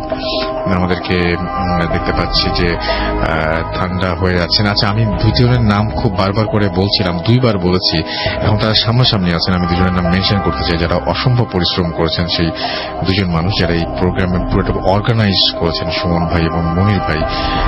আমি তাদেরকে থ্যাংকস দিতে চাই। থ্যাংক ইউ সুমন ভাই, থ্যাংক ইউ মনির ভাই, আসলে special thanks to you. And মানে আসলে মানে আপনাদের উপরে ট্রিমেন্ডাস প্রেশার গেছে আজকে সারাটা দিন, অ্যান্ড স্টিল আপনারা মানে কি বলবো, ইউর হ্যাড প্রেশার। তো যাই হোক, আমার যেটা মনে হয় যে এই মুহূর্তে মেহেদি হাসান ইমন আমাদের লিখেছেন যে অন্ধকার বাসায় তিনি শুনছেন। সজল ইসলাম নাহিদ আমাদের সাথে আছেন, আমাদের সাথে জীবন মোহাম্মদ আছেন আমাদের সঙ্গে, আমাদের সাথে আছেন দেখতে পাচ্ছি নাফিজ, এছাড়া আমাদের সঙ্গে আছেন দেখতে পাচ্ছি জান্নাতুর রোজি। আমি এর আগে এটাতে বলতে চাই একটা জিনিস, যে এখানে যে সুমন আছেন, আমি জানি না শেয়ার করবেন কিনা ঘটনা, তার বাসায় গিয়ে আমরা একদম সচক্ষে অনেকগুলো তাবিজ দেখে আসছি, এবং এই জিনিসগুলো না চোখে দেখলে তখন মনে হয়, আমি বলেছি যে ওই যে কাজের সেই কথার মতন, যে যদি আপনি যে মুহূর্তে দেখেন সেই মুহূর্তে সেই জিনিসটা এক্সিস্টেন্স তৈরি হয়। যতক্ষণ পর্যন্ত আপনি দেখছেন না ততক্ষণ পর্যন্ত কোনো এক্সিস্টেন্স নাই। আপনি এই মুহূর্তে আপনার নিজেকে দেখছেন না মানে আপনি হয়তো অনুভব করছেন, কিন্তু চোখ দিয়ে, আমি যদি ওইটা মনে করি চোখ দিয়ে যদি দেখা না যায় তাহলে সেটার এক্সিস্টেন্স নাই। যেই মুহূর্তে আয়নায় আপনার ছবি আসছে সেই মুহূর্তে কিন্তু আপনি এক্সিস্ট করছেন বা আপনি বুঝতে পারছেন যে আপনি এক্সিস্ট করছেন। এই যে একটা ব্যাপার আমাদের খুব জিনিসগুলো খুব জটিল। মানে যতক্ষণ পর্যন্ত আমি আমার বাসাটা না দেখছি ততক্ষণ পর্যন্ত বাসার এক্সিস্টেন্স নাই। যেই মুহূর্তে বাসায় গিয়ে পৌঁছালাম তারপরেই বাসার এক্সিস্টেন্স শুরু হয়ে গেল। যাই হোক, সুরাইয়া পাখি আমাদের লিখেছেন শেরশাদিয়াতপুর থেকে যে অনেক ভালো লাগছে। রাজু সর্দার আমাদের লিখেছেন বরিশাল থেকে। এমডি মেহেদি হাসান জয় আমাদের লিখেছেন দেখতে পাচ্ছি। রবিউল হাসান, মিজানুর রহমান অ্যাপ দিয়ে শুনছেন, অ্যাপের ছবি আপলোড করেছেন। রেডিও ফুর্তিতে আমরা রিসেন্টলি একটা পোস্ট শেয়ার করেছি, যে পোস্টটা আর যে রাসেল ভূত এফএমের পেজ থেকেই নেয়া, এবং সেই পেজেও আপনারা অলরেডি কমেন্ট করছেন এবং অনেকে লাইক দিচ্ছেন। আপনারা দুটো পেজের লিঙ্ক আমি বলছি, www.facebook.com/radio.ফুর্তি আর www.facebook.com/bhutfm.russell। এই দুটো পেজে এসে আপনারা লাইক দিতে পারেন, শেয়ার দিতে পারেন, কমেন্ট করতে পারেন আমাদের পোস্টগুলোর নিচে। কোন স্টোরি সবচেয়ে ভালো লাগছে, কোন স্টোরি আপনার ভালো লাগছে না সেটা আমাদের জানাতে পারেন। কিন্তু আমরা চলে যাব আমাদের আরো একটা আরো একজন স্পেশাল মানুষের কাছে এবং ফেসবুক পেজে। তো তার আগে ছোট্ট একটা বিরতি যাতে বড় করে শুনতে পারি, চলে যাচ্ছে ছোট্ট একটা বিরতিতে, ফিরে আসছি একটু পরে। সেই পর্যন্ত আমাদের সঙ্গে থাকুন। স্টে টিউন টু রেডিও ফুর্তি 88 FM and Jewel Furti. Exclusively on FusionBD.com. Bhoot FM. The night comes alive with Graminphone.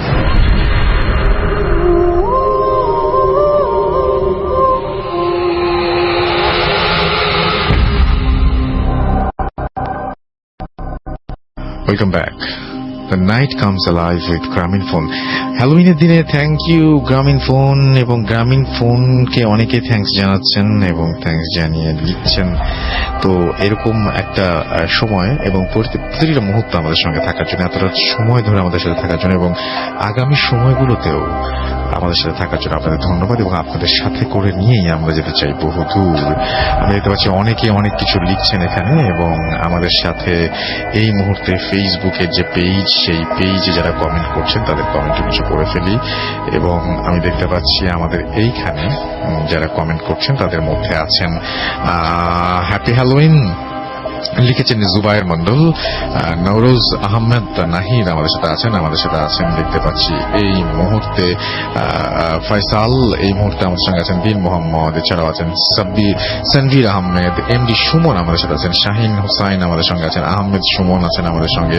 SP Sanjay পিয়াস আমাদের সঙ্গে আছেন। আমাদের সাথে আছেন শহীদুল ইসলাম, বিপ্লব ইসলাম আমাদের সাথে আছেন। রানা মজুমদার, সুদীপ্ত মল্লিক আমাদের সাথে আছেন। আমাদের সাথে আছেন রানা। আচ্ছা, এছাড়া আছে আমাদের সাথে মাজহুল ইসলাম। শুনছেন এবং ভয় লাগছে, সবাই মোটামুটি একই কথা বলছেন। আব্দুল সালাম রানা আমাদের সাথে আছেন। রাহুল দাস আমাদের সাথে আছেন। আমাদের সাথে আছেন সাদিয়া শেখ, এছাড়াও নিলয় আহমেদ আমাদের সাথে আছেন। জাও আমাদের সাথে আছেন। আমাদের সাথে আছেন এস এ আহমেদ আমাদের সাথে আছেন। আরাফাত রহমান, এছাড়াও জিহান মাহমুদ আমাদের সাথে আছেন। মৌনি জেসি আমাদের সাথে আছেন। এছাড়া আমাদের সাথে আছেন ফয়সাল আলম সহ আরো অনেকে। আমরা চলে যাব আরো একটা ঘটনায়, এবং আমাদের সঙ্গে এই মুহূর্তে উপস্থিত আছেন ফারনান, এবং ফারনানের কাছে আমরা একটা ঘটনা শুনবো, প্রথম ঘটনা শুনবো। ফারনান। জি ভাই, প্রথমেই আসলে আপনাকে অনেক থ্যাংক ইউ যে আমাকে ভূত এফএম একটা স্পেশাল এপিসোড ইনভাইট করেছেন, আর যথেষ্ট এনজয় করেছি আমি আপনার ভাই, তো যথেষ্ট মজা করছি সারাক্ষণ যতক্ষণ ছিলাম। আর বিশেষ করে যে আমাদের যে নিচের যে হরর সেগমেন্টটা ছিল সেটা সব থেকে বেশি এনজয় করেছি। এখানে আমি ফার্স্টে যখন ভাবছিলাম যে আমি একদমই ভয় পাবো না, কিন্তু শেষ পর্যন্ত আমিও আর কি ভয় পেয়ে গেলাম নিচে যাওয়ার পরে। তো যাই হোক, অনেক মজা করেছি আসলে। আর আজকে একটা ছোট্ট ঘটনা শেয়ার করবো আমি, যেহেতু লেট হয়ে গেছে অনেক। আর যেটা আমি বলবো যে ইউ হ্যাভ এনাফ টাইম, সমস্যা নেই, আমি বলছি। আর ফার্স্টে যেটা আপনি ভাই বললেন যে আজকে শোতে যে আমরা যখন কোনো কিছু চিন্তা করি, আমরা যখন কোনো কিছু ভাবি যে আমরা এরকম একটা কিছু দেখবো, তখনই সেটা আমাদের মাইন্ডে একটা জায়গা ক্রিয়েট করে নেয় এবং সেটাই আমরা দেখি। তো এই জিনিসটা আসলে হ্যালুসিনেট করি আমরা, সেম জিনিসটা।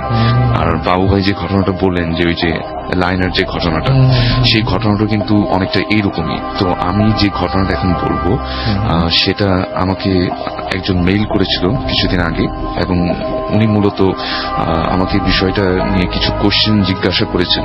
যদিও আমি বিষয়গুলোতে অনেক এক্সপার্ট না, তো আমি সেক্ষেত্রে তাকে তেমন কোনো সলিউশন দিতে পারিনি। এবং উনি আমাকে একটা রিকোয়েস্ট করেছিল যে ভূত এফএম যাতে আমি ঘটনাটা শেয়ার করি, এবং ঘটনাটা শেয়ার করার পরে যদি কোনো সলিউশন তাকে দেওয়া যায় বা কোনো হেল্প করা যায় সেক্ষেত্রে। তো যাই হোক, আমি ঘটনাটা শেয়ার করি। ঘটনা হচ্ছে এইরকম, ওর নাম হচ্ছে অনিক, আমাকে যে ঘটনাটা শেয়ার করে। আর ওদের বাসা হচ্ছে আমাদের ঢাকার যে ক্যান্টনমেন্ট এলাকায় কোন একটা জায়গায় ওর বাসা। এবং ওরা ফার্স্ট প্রায় 6 মাস আগে নতুন একটা ফ্ল্যাট কিনে সেখানে, এবং ফ্ল্যাট কেনার পরে তারা ওখানে স্থায়ীভাবে বসবাস শুরু করে। এবং ওর জবের পারপাসে ওকে যেটা হতো যে ঢাকার বাইরে ম্যাক্সিমাম টাইম থাকতে হতো। তো যখন তারা ফ্ল্যাটটাকে নতুন এস্টাবলিশ করে সেখানে উঠে সবাই, তো তখন যেটা হয় যে প্রায় প্রথম কয়েক মাস সে সেখানে থাকেনি, ঢাকার বাইরে ছিল। কিন্তু যখন সে সেখানে উঠে, ঠিক সেই ওঠার 3 দিনের মাথায় ওর যে রুমটা ছিল সেটা ছিল 8th ফ্লোরে, মানে ওদের ফ্ল্যাটটা ছিল 8th ফ্লোরে, মানে 9 তলায়। তো সেই 9 তলাটাই ছিল লাস্ট ফ্লোর এবং পড়েছিল ছাদ। এবং ওর যে রুমটার পাশে যে ব্যালকনি, এবং সেই ব্যালকনির বাইরে একটা গ্রিলের মতো একটা দেয়া আছে। গ্রিলটার বাইরে নতুন কনস্ট্রাকশন বিল্ডিং। তো সেই জায়গাটাতে একটা লোক, একটা রং মিস্ত্রি কাজ করতে যেয়ে সেখান থেকে একদম ডাইরেক্ট নিচে পড়ে যায় এবং সাথে সাথে সে মারা যায়। এবং এই দুর্ঘটনাটা যখন ঘটে, তো সেদিন সে বাসায় ছিল না, বাট যখন সে বাসায় আসে তখন এই ঘটনাটা সে শুনতে পায়। এবং সে আমাকে বলে যে ভাই, আমি এই ঘটনাটা শোনার পর থেকে আমার মনের ভিতরে খুব কষ্ট কাজ করতে থাকে, এবং আমি ওই লোকটাকে না দেখলেও আমার কাছে বারবার মনে হতে থাকে যে ওই লোকটা আমার সামনে এসে দাঁড়িয়ে আছে। এরকম সে হ্যালুসিনেট করতে থাকে এবং সে খুব দুঃখ পায় আসলে ঘটনাটা ঘটার পরে, কেননা সে যখনই ব্যালকনিতে যায় তখনই তার এই ঘটনাটার কথা বারবার মনে পড়ে।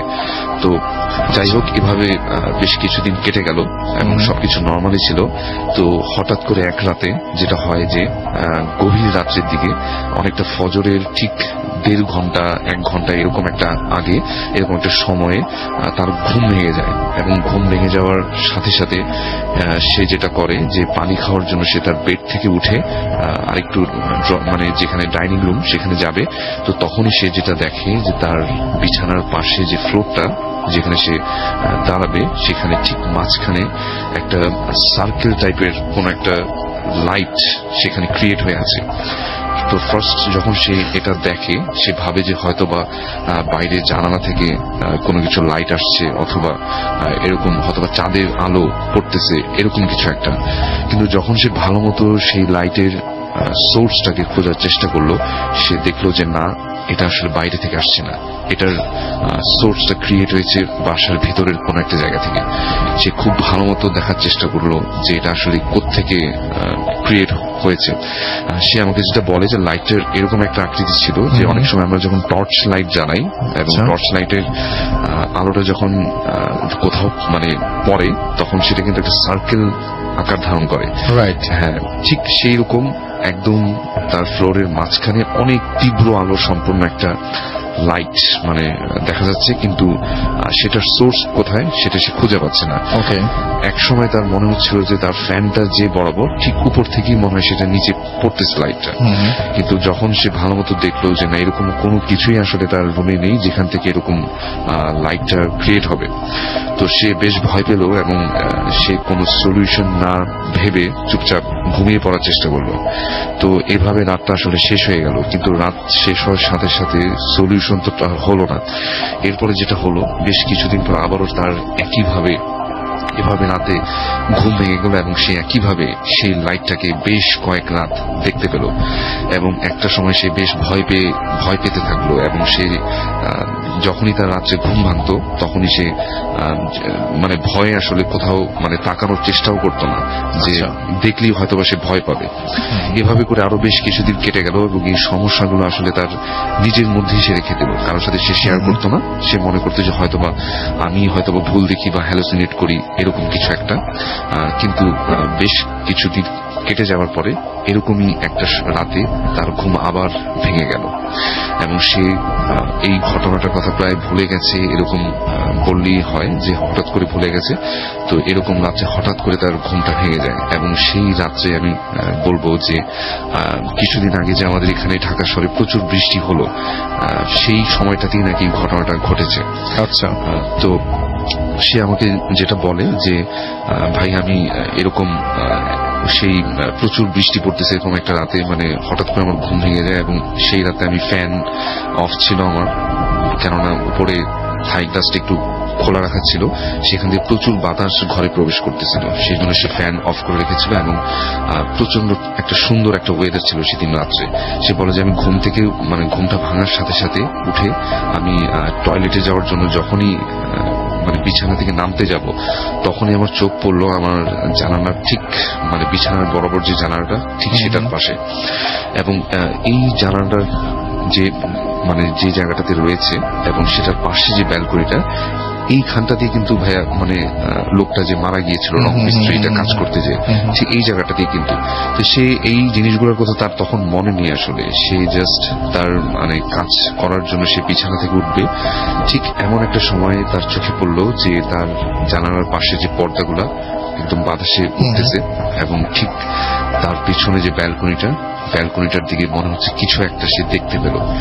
এবং সে আমাকে বলল যে সে যেটা দেখলো সেটা হচ্ছে এইরকম যে কোন একটা মানুষকে যদি ঠিক উপর থেকে মানে বেঁধে ঝুলিয়ে রাখা হয় এবং তার মাথাটা যদি নিচের দিকে থাকে এবং তার হাত দুটো যদি নিচের দিকে ঝুলে থাকে, একটা মৃত মানুষকে যদি উপর থেকে ঝুলিয়ে রাখা হয় এবং সেটা যদি ঠিক বারান্দার ঠিক মাঝামাঝি অবস্থায় থাকে এবং সেটা যদি রুম থেকে দেখা যায় যেরকম একটা ছায়ামূর্তির মতো দেখা যাবে, ঠিক সেরকম একটা প্রতিমূর্তি সে দেখতে পেল এবং সেটা দেখার সাথে সাথে নিজেই বারবার নিজেকে বোঝানোর চেষ্টা করলো যে না আমি এরকম কিছু একটা দেখিনি, কিন্তু যতই সেই জিনিসটাকে অ্যাভয়েড করার চেষ্টা করলো সে দেখলো যে না বারবার চোখটা ওখানে চলে আসছে এবং ওখানে একটা ছায়ামূর্তি বাতাসে মনে হচ্ছে দোল খাচ্ছে এরকম একটা কিছু। তো এই জিনিসটা দেখে সে প্রচন্ড ভয় পেয়ে গেল এবং সে রাত্রে সেখানে অনেক জোরে একটা চিৎকার করে সে সেখানে সেন্সলেস হয়ে যায় এবং পরে তার বাবা মা এসে তাকে সেখান থেকে উদ্ধার করে। সকালে মানে সকালের পরে দেখে যে সে সেন্সলেস, পরে তাকে চিকিৎসা করা হয় এবং তার কাছে যখন এই কথা মানে জিজ্ঞেস করা হয় যে তোমার সাথে আসলে কি হয়েছিল, সে তার বাবা মার সাথে এই ঘটনাটা শেয়ার করে, কিন্তু তার বাবা মা বলে যে তোমার এরকম তো কিছু আসলে হবার কথা না। তারপরেও তারা ঘটনাটা বিশ্বাস করে এবং তাকে যেটা বাবা মা যেটা বলে যে তুমি আরো কিছুদিন দেখো, এরকম কিছু আরো যদি নেক্সট দেখা দেয় তো সেক্ষেত্রে আমরা একটা ব্যবস্থা নিব, হুজুরকে ডাকবো বা হুজুরের সাথে কথাবার্তা বলবো। তো সে যেটা করলো যে ঠিক আরো বেশ কিছুদিন ওয়েট করলো এবং সে বলল যে ভাই আমি এই মাঝখানে যে কয়েকটা দিন ছিলাম আমার বাসায় মানে জব করে যখন রাত্রে বাসায় ফিরতাম তখনই একটা ভয় কাজ করতো যে আমি রুমের ভিতরে যতক্ষণ একা থাকবো কিছু না কিছু একটা দেখে ফেলবো এরকম মনে হয়। সে আমাকে বললো যে আমি হঠাৎ করে যখন রাত্রে আমার ঘুম ভেঙে যায় মাঝে মাঝে আমি দেখি যে আমার বিছানার ঠিক বরাবর যে সাইডে যে দেয়ালটা ওখানে আমি অনেক মানুষের মানে মনে হয় যে অনেকগুলো মানুষ একসাথে মানে দেয়ালে মানুষের প্রতিচ্ছবি দেখা যাচ্ছে এরকম, যে অনেক ছায়া দেখা যায় এরকম অনেক কিছু দেখি এবং এই জিনিসগুলো দেখার পরে আমি প্রচুর ভয় পেয়ে যাই এবং ইভেন ফজরের নামাজের সময় বলে যে আমি ফজরের নামাজ পড়ার জন্য যখন উঠতে যাবো ওযু করতে যাবো তখন আমার অনেক ভয় লাগে যে আমি কোনো একটা কিছু দেখে ফেলবো। আর এই জিনিসগুলো ঠিক ফজরের ঘন্টাখানেক আগে তাকে নাকি অনেক ডিস্টার্ব করতো, মানে তার রুমে এসে এরকম এই ছায়ামূর্তিগুলো দেখা যেত এবং সেই ভয়ে এমন একটা সময় আসে যে সে তার যে জানালাটা সেটাকে একদম সম্পূর্ণ বন্ধ করে দেয় এবং সেটার বাইরে মানে অনেকগুলো কাপড় দিয়ে সেটাকে এমন ভাবে বন্ধ করে দেয় যাতে বাইরের আলো বাতাস সেখানে ঢুকতে না পারে, মানে পর্দা দিয়ে এমন ভাবে আটকায় দেয় যাতে বাইরের কোনো কিছু সে দেখতে না পারে। সে আস্তে আস্তে এভাবে করতে করতে একটা সময় সাইকোলজিক্যালি অনেক উইক হয়ে যাচ্ছে বর্তমানে।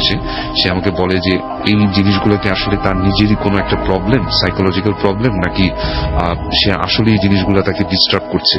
এবং সে আমাকে আরেকটা কথা বলে যে মাঝে মাঝে সে যখন ছাদে যায় তখন তার কাছে বারবার মনে হয় কোন একটা শক্তি, কোন একটা এনার্জি তাকে ওই যে ব্যালকনিটা ওই জায়গাটাতে আকর্ষণ করে, এবং যেখানে লোকটা মারা গিয়েছিল উপর থেকে পড়ে ওই জায়গাটাতে তাকে বারবার নিয়ে যেয়ে মনে হয় যে, মানে সে বলে যে আমি নিজেকে অনেক সময় কন্ট্রোল করতে পারি না, আমার মনে হয় যে আমি ওখান থেকে লাফ দিয়ে পড়ে যাই, এরকম সে ফিল করে।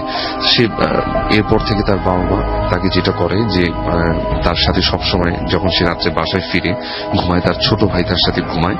এবং রাসেল ভাই সে আমাকে জাস্ট এই কোশ্চেনটা করেছে যে এটা আসলে তার কি ধরনের প্রবলেম এবং এটার সলিউশনটা কি হবে। যদিও আমি বলেছি যে এরকম কিছু আমরা তো সলিউশন দেই না, বা আমাদের কাছে এরকম সলিউশন নেই। আমি বললাম যে তাকে সাইকিয়াট্রিস্টের কাছে যেতে, তারা বললো যেটা যে তার হয়তোবা মানসিক কোনো প্রবলেম হয়ে গেছে, কিন্তু সে আমাকে একদম এনশিওর করে বলে যে ভাই আমার বাসায় যদি আপনিও রাজ্যে থাকেন যে এরকম ছায়ামূর্তিগুলো আমি আপনাকে দেখাইতে পারবো, এরকম আমি এনশিওর করতে, সে আমাকে এনশিওর করে। আমি তখন ওনাকে বলি যে আমি কোনো এক রাত্রে যদি সময় পাই অবশ্যই তার সাথে যে দেখে আসবো, দেখে এসে মানে ভূতের আমি যথেষ্ট লাইভ আপডেট দেওয়ার চেষ্টা করব। তো এই ছিল ভাই আমার ঘটনা, এবং এটার সলিউশন যদি কোনো কিছু থাকে অবশ্যই বলবেন ভাইয়া। Thank you so much. আমরা চলে যাব পরবর্তী ঘটনায়। আপনার কাছে আপনার নামটা একটু প্লিজ বলবেন, তারপর আপনার ঘটনায় যাব। থ্যাংক ইউ রাসেল ভাই। আমি সাফিল সাদি। জি, আজকে যে ঘটনাটা বলতে এসেছি এটা আমাকে পাঠিয়েছে আমার বন্ধু সায়েম। তো আমি সরাসরি ঘটনায় চলে যাচ্ছি। এটা 2012 সালের একটি ঘটনা। জি। ওর মামাতো ভাইয়ের বিয়ের জন্য ওরা মুন্সিগঞ্জে যায়, ওর খালাতো ভাই যারা আছে সবাই মিলে। তেমন একদিন ওরা ওর খালাতো বোনের বাসায় বেড়াতে যায়। তো রাত অনেক হয়ে যায়, প্রায় 11টা-12টা বেজে গেছে। তো তিনি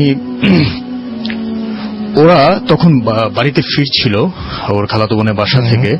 তো পথে কালী মন্দির পড়ে। তো ওরা যখন কালী মন্দিরটা পাস করছিল তখন ওদের কাছে মনে হচ্ছিল যে আশেপাশে খুব ঝড় বয়ে যাচ্ছে, মানে খুব বাতাস হচ্ছে, গাছে পাতা নড়ছে, এমন একটা অবস্থা। কিন্তু ওদের গায়ে কোনো বাতাস লাগছে না, মানে মনে হচ্ছিল একদম নিস্তব্ধ, কোনো বাতাস নেই আশেপাশে। কিন্তু ওরা দেখতে পাচ্ছে যে আশেপাশে পুরো ঝড়ের মতো একটা অবস্থা। তোরা একটু ভয় পেয়ে যায়, কারণ ওরা যখন ওর খালাতো বোনের বাসা থেকে বের হয়েছিল ওরা খুব ভাজা পোড়া খেয়েছিল, এবং ওর বোন বলেছিল যে এত রাতে বের না হতে। তারপর ওরা বের হয় এবং একটা সময় ওরা একটা ব্রিজের উপরে এসে বসে কিছুক্ষণের জন্য। তো মনে হচ্ছিল যে ব্রিজটা যেন কাঁপছে, ভূমিকম্প হলে যেমন হয়। কিন্তু ব্রিজের উপর দিয়ে কিন্তু কোনো গাড়িও যাচ্ছিল না, যে কোনো ভারী গাড়ি যাওয়ার কারণে যে কোনো রকম কম্পন হবে তাও কিন্তু না। তো ওরা এক সময় চা খেতে যাবে, তো ভাবলো যে চা খেয়ে আসি। তো ওরা ওই রাস্তাটা ক্রস করে সামনে চলে যায়। ওরা জানে যে একটা দোকান খোলা থাকে ওইদিকে, একটু বাজারের দিকে। তখন বেশ রাত, প্রায় 2:30 থেকে 3টা বাজবে। তো ওরা যাচ্ছে সবাই মিলে। এমন সময় একটি বাজার পড়ে, একটা মাছের বাজার আর কি। তো মাছের বাজারের ঠিক পাশে একটা বাঁশঝাড়, ঘন বাঁশঝাড় থেকে হঠাৎ এক মহিলা ওদের সামনে এসে দাঁড়ায়। মহিলাটি পরনে ছিল নতুন একটি শাড়ি এবং মাথায় একটি ঝুড়ি। তো মহিলাটি পথ আগলে বলে, এই তোরা কোথায় যাস? তোর ভাই বলে যে কোথায় যাই তোকে কি বলতে হবে? এমন সময় ওরা লক্ষ্য করে যে মহিলার মাথায় যে ঝুড়িতে লাল রঙের কিছু আছে। মানে ওরা ফার্স্টে ভেবেছিল যে পাগল হবে এবং মাথায় ইট হয়তোবা। তো এমন সময় মহিলাটি হঠাৎ বলে বসে, মাংস দিয়া যা, নাইলে মাংস নিয়ে যা। তখন ওরা অ্যাকচুয়ালি দেখতে পায় যে ঝুড়ির ভিতরে কাঁচা মাংস, যেটা থেকে রক্ত ঝরে পড়ছে। ওরা একটু ভয় পেয়ে পিছনে সরে যায়। তখন মহিলা ওদের দিকে হাত বাড়িয়ে বলতেই থাকে, মাংস দিয়া যা, তাহলে মাংস নিয়ে যা। ওরা তখন দৌড় দেয়, মহিলাটি ওদের পিছনে পিছনে দৌড়াতে থাকে। এমন সময় ওরা একটি কবরস্থান দেখে ওখানে ঢুকে যায় এবং পরে দেখতে পায় যে কোনো কিছু নেই, আশেপাশে সব শুনশান। একটু হাঁটার পর ওরা একটা চায়ের দোকান খুঁজে পায় এবং চায়ের দোকানদার বলে যে আপনারা ওই রাস্তা দিয়ে এসেছেন, ওই রাস্তা তো খুব খারাপ, এত রাতে আপনারা এখান দিয়ে আসতেছেন। তো ওরা তখন এই ব্যাপারটা খুলে বলে যে আমরা এই ব্যাপারটা দেখেছি। তখন দোকানদার বলে যে এই মহিলাটিকেই প্রায় এই রাস্তায় দেখা যায় এবং তিনি প্রায় 3-4 বছর আগে ওখানে সুইসাইড করেন মাছের বাজারে। তারপর থেকে অনেকেই তাকে এখানে দেখায়। এই ছিল রাসেল ভাই ঘটনা। Thank you so much. আমরা একটা ছোট্ট বিরতি যাব, বিরতির পরে আবারও ফিরে আসবো। সেই পর্যন্ত আশা করছি আমাদের সঙ্গেই থাকবেন। তার আগে জানিয়ে দিই আমাদের ফেসবুক পেজের অ্যাড্রেস হচ্ছে www.facebook.com/bhfurti and www.facebook.com/bhutfm.russell।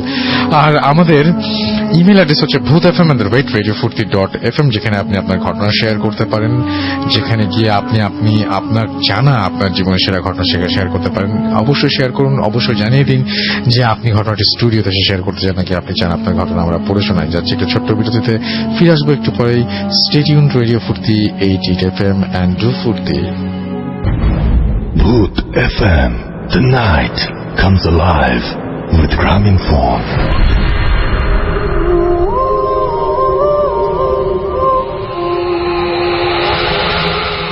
Yes, the night comes alive with Graminphone. শুনছেন সবসময় রেডিও ফুর্তি 88 FM। আমি রাসেল আছির সাথে।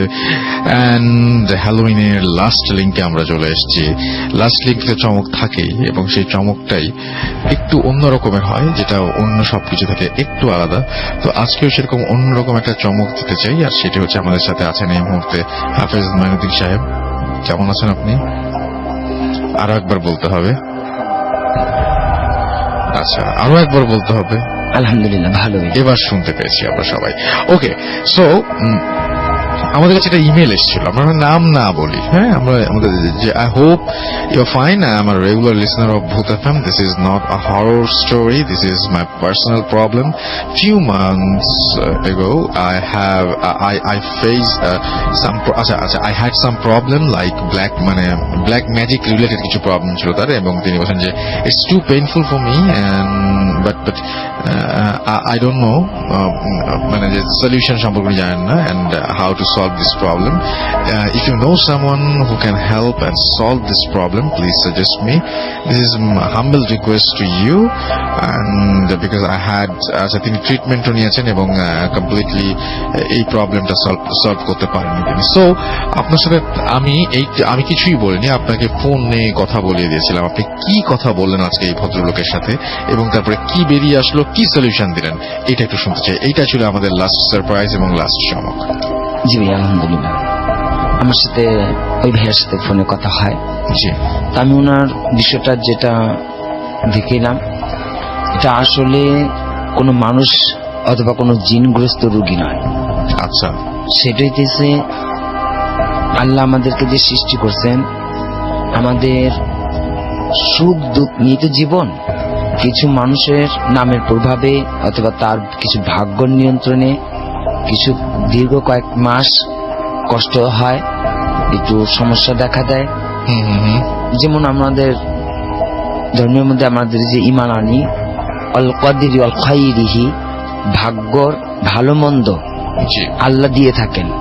যখন খারাপ বিষয় আসে তখন ধৈর্য ধারণ করা, ভালো সময়তে শুকর আদায় করা। রাইট। মানুষের যখন ভালো দিকটা আসে তখন শুকর করে, খারাপ দিকটা আসলে তখন মানুষ বলে আমাকে কুফরি কালাম করে বা জাদুটোনা করতেছে। সেটা আসলে আমাদের ভুল। তা আমাদের যখন আল্লাহ পরীক্ষা নেওয়া থেকেন, যখন আমাদের খুব আর্থিক সমস্যা দেখা দেয়, মানসিক সমস্যা দেখা দেয়, চারপাশ সমস্যা দেখা দেয়, সেই মুহূর্তে ধৈর্য ধারণ সবর করে আল্লাহর কাছে বলতে হবে যে আল্লাহ আমাকে দিনটাকে তাড়াতাড়ি শেষ করে দাও। আচ্ছা, কিন্তু আমাকে এটা বলতে হবে না যে মানুষ আমাকে ক্ষতি করেছে না, সেটা বলা যায় না, এবং সেটা না নিশ্চিত না হয়। তো আপনি কি পেয়েছেন, ওরা কি আসলে ক্ষতি করেছে? তার মানুষের দ্বারা কোনো সমস্যা নেই। আমি আল্লাহ তাআলার তরফ থেকেই সেই জিনিসটা, যে ওনার 3-4টা মাস অথবা কিছুদিনও হইতে পারে, কারো একটু বেশি সময় লাগে, কারো 2-3 বছর সময় লেগে যায় এই দিনটা পরিবর্তনের জন্য। সেটাতে আপনি দেখেছেন যে 2-3 বছর লেগে যায় এবং তারপরে সুস্থ হয়ে যায়, আবার সুস্থ মানে আবার ঠিক হয়ে আসবে, এরকম অনেকেরই আছে। কারো কম সময় লাগে, কারো একটু বেশি সময় লেগে যায়। হ্যাঁ, সেটা হইতেছে আবার ইবাদত আমলের উপর। এরকম কেউ যদি পারে যে রাত্রিবেলা যদি চোখে পানি ফেলে আল্লাহর কাছে দোয়া চেয়ে নিতে পারে, কোন বুজুর্গের দ্বারা দোয়া চেয়ে নিতে পারে, মা বাবার কাছ থেকে দোয়া নিতে পারে, তাহলে তার সমস্যার সমাধান খুব দ্রুত শেষ হয়ে যায়। আর যদি কেউ শুধু অযথা হয়রানি পেরেশানি হয়ে এদিক সেদিক ছুটোছুটি করে, তখন তার সময়টা আর দীর্ঘই লাগে। হ্যাঁ, তো তার পেরেশানি না হয়ে আল্লাহর কাছে সাহায্য নেওয়া, যে আল্লাহ আমার কাছে যে পেরেশানি আসছে দ্রুত তুমি শেষ করে দাও। ওকে, সো এরকমই প্রবলেম একটা সলভ করেছেন উনি, এবং আমি সেই মানে ব্যাপারটাই আপনাদের সামনে তুলে ধরলাম। এবং আমি মাইনুদ্দিন ভাইয়ের একটা জিনিস খুব মজা পেলাম, যে উনি খুব বিজ্ঞান ভিত্তিক কিছু জিনিস বলছিলেন। যেমন কিছু কিছু মানুষকে উনি বললেন যে এটা আপনার মানসিক সমস্যা, কিছু কিছু মানুষকে বললেন যে এটা আপনার অন্যের দ্বারা সংঘটিত সমস্যা, তাই না? এরকম ধরনের আরেকজনকে আবার পেয়েছেন আপনি, জি। আজকেই পেয়েছেন, হ্যাঁ। যার পরে অন্য কেউ হয়তো তার ব্যাপারে হ্যাঁ। ইয়ে করছে সমস্যা। এই যে এই জিনিসগুলো আমার খুব ভালো লেগেছে, যে একটা মানুষকে হুট করেই বিভ্রান্ত করা না যে আপনার এই হয়েছে বা আপনার ওই হয়েছে, which is good. And thank you Mainuddin ভাই আমাদের সঙ্গে আসার জন্য। আসলে আপনাকে আমরা দাওয়াত করেছিলাম এই জন্য যে আপনি থাকবেন, এবং আমাদের সঙ্গে থাকলে আমাদের ভালো লাগে, সেই জন্যই। জি। আপনারও নিশ্চয়ই অনেক ভালো লেগেছে। অবশ্যই অবশ্যই খুব ভালো লাগছে আমার। খুব ভালো লেগেছে, অনেক ভালো লাগলো। Thank you so much. কথা হবে আবারও আপনাদের সাথে। সেই অন দ্যাট নোট আমি শেষ করতে চাই আজকে, এবং আবারও আগামী পরশু ফিরে আসবো শুক্রবারে আপনাদের কাছে, এবং ভূত এফএমের নতুন ঘটনা নিয়ে। সেই পর্যন্ত আশা করছি সবাই আমাদের সঙ্গেই থাকবেন। যাওয়ার আগে জানিয়ে যাই যে আমাদের ইমেল অ্যাড্রেস হচ্ছে bhutfm@radio.fm, which is BHWTFM@radio.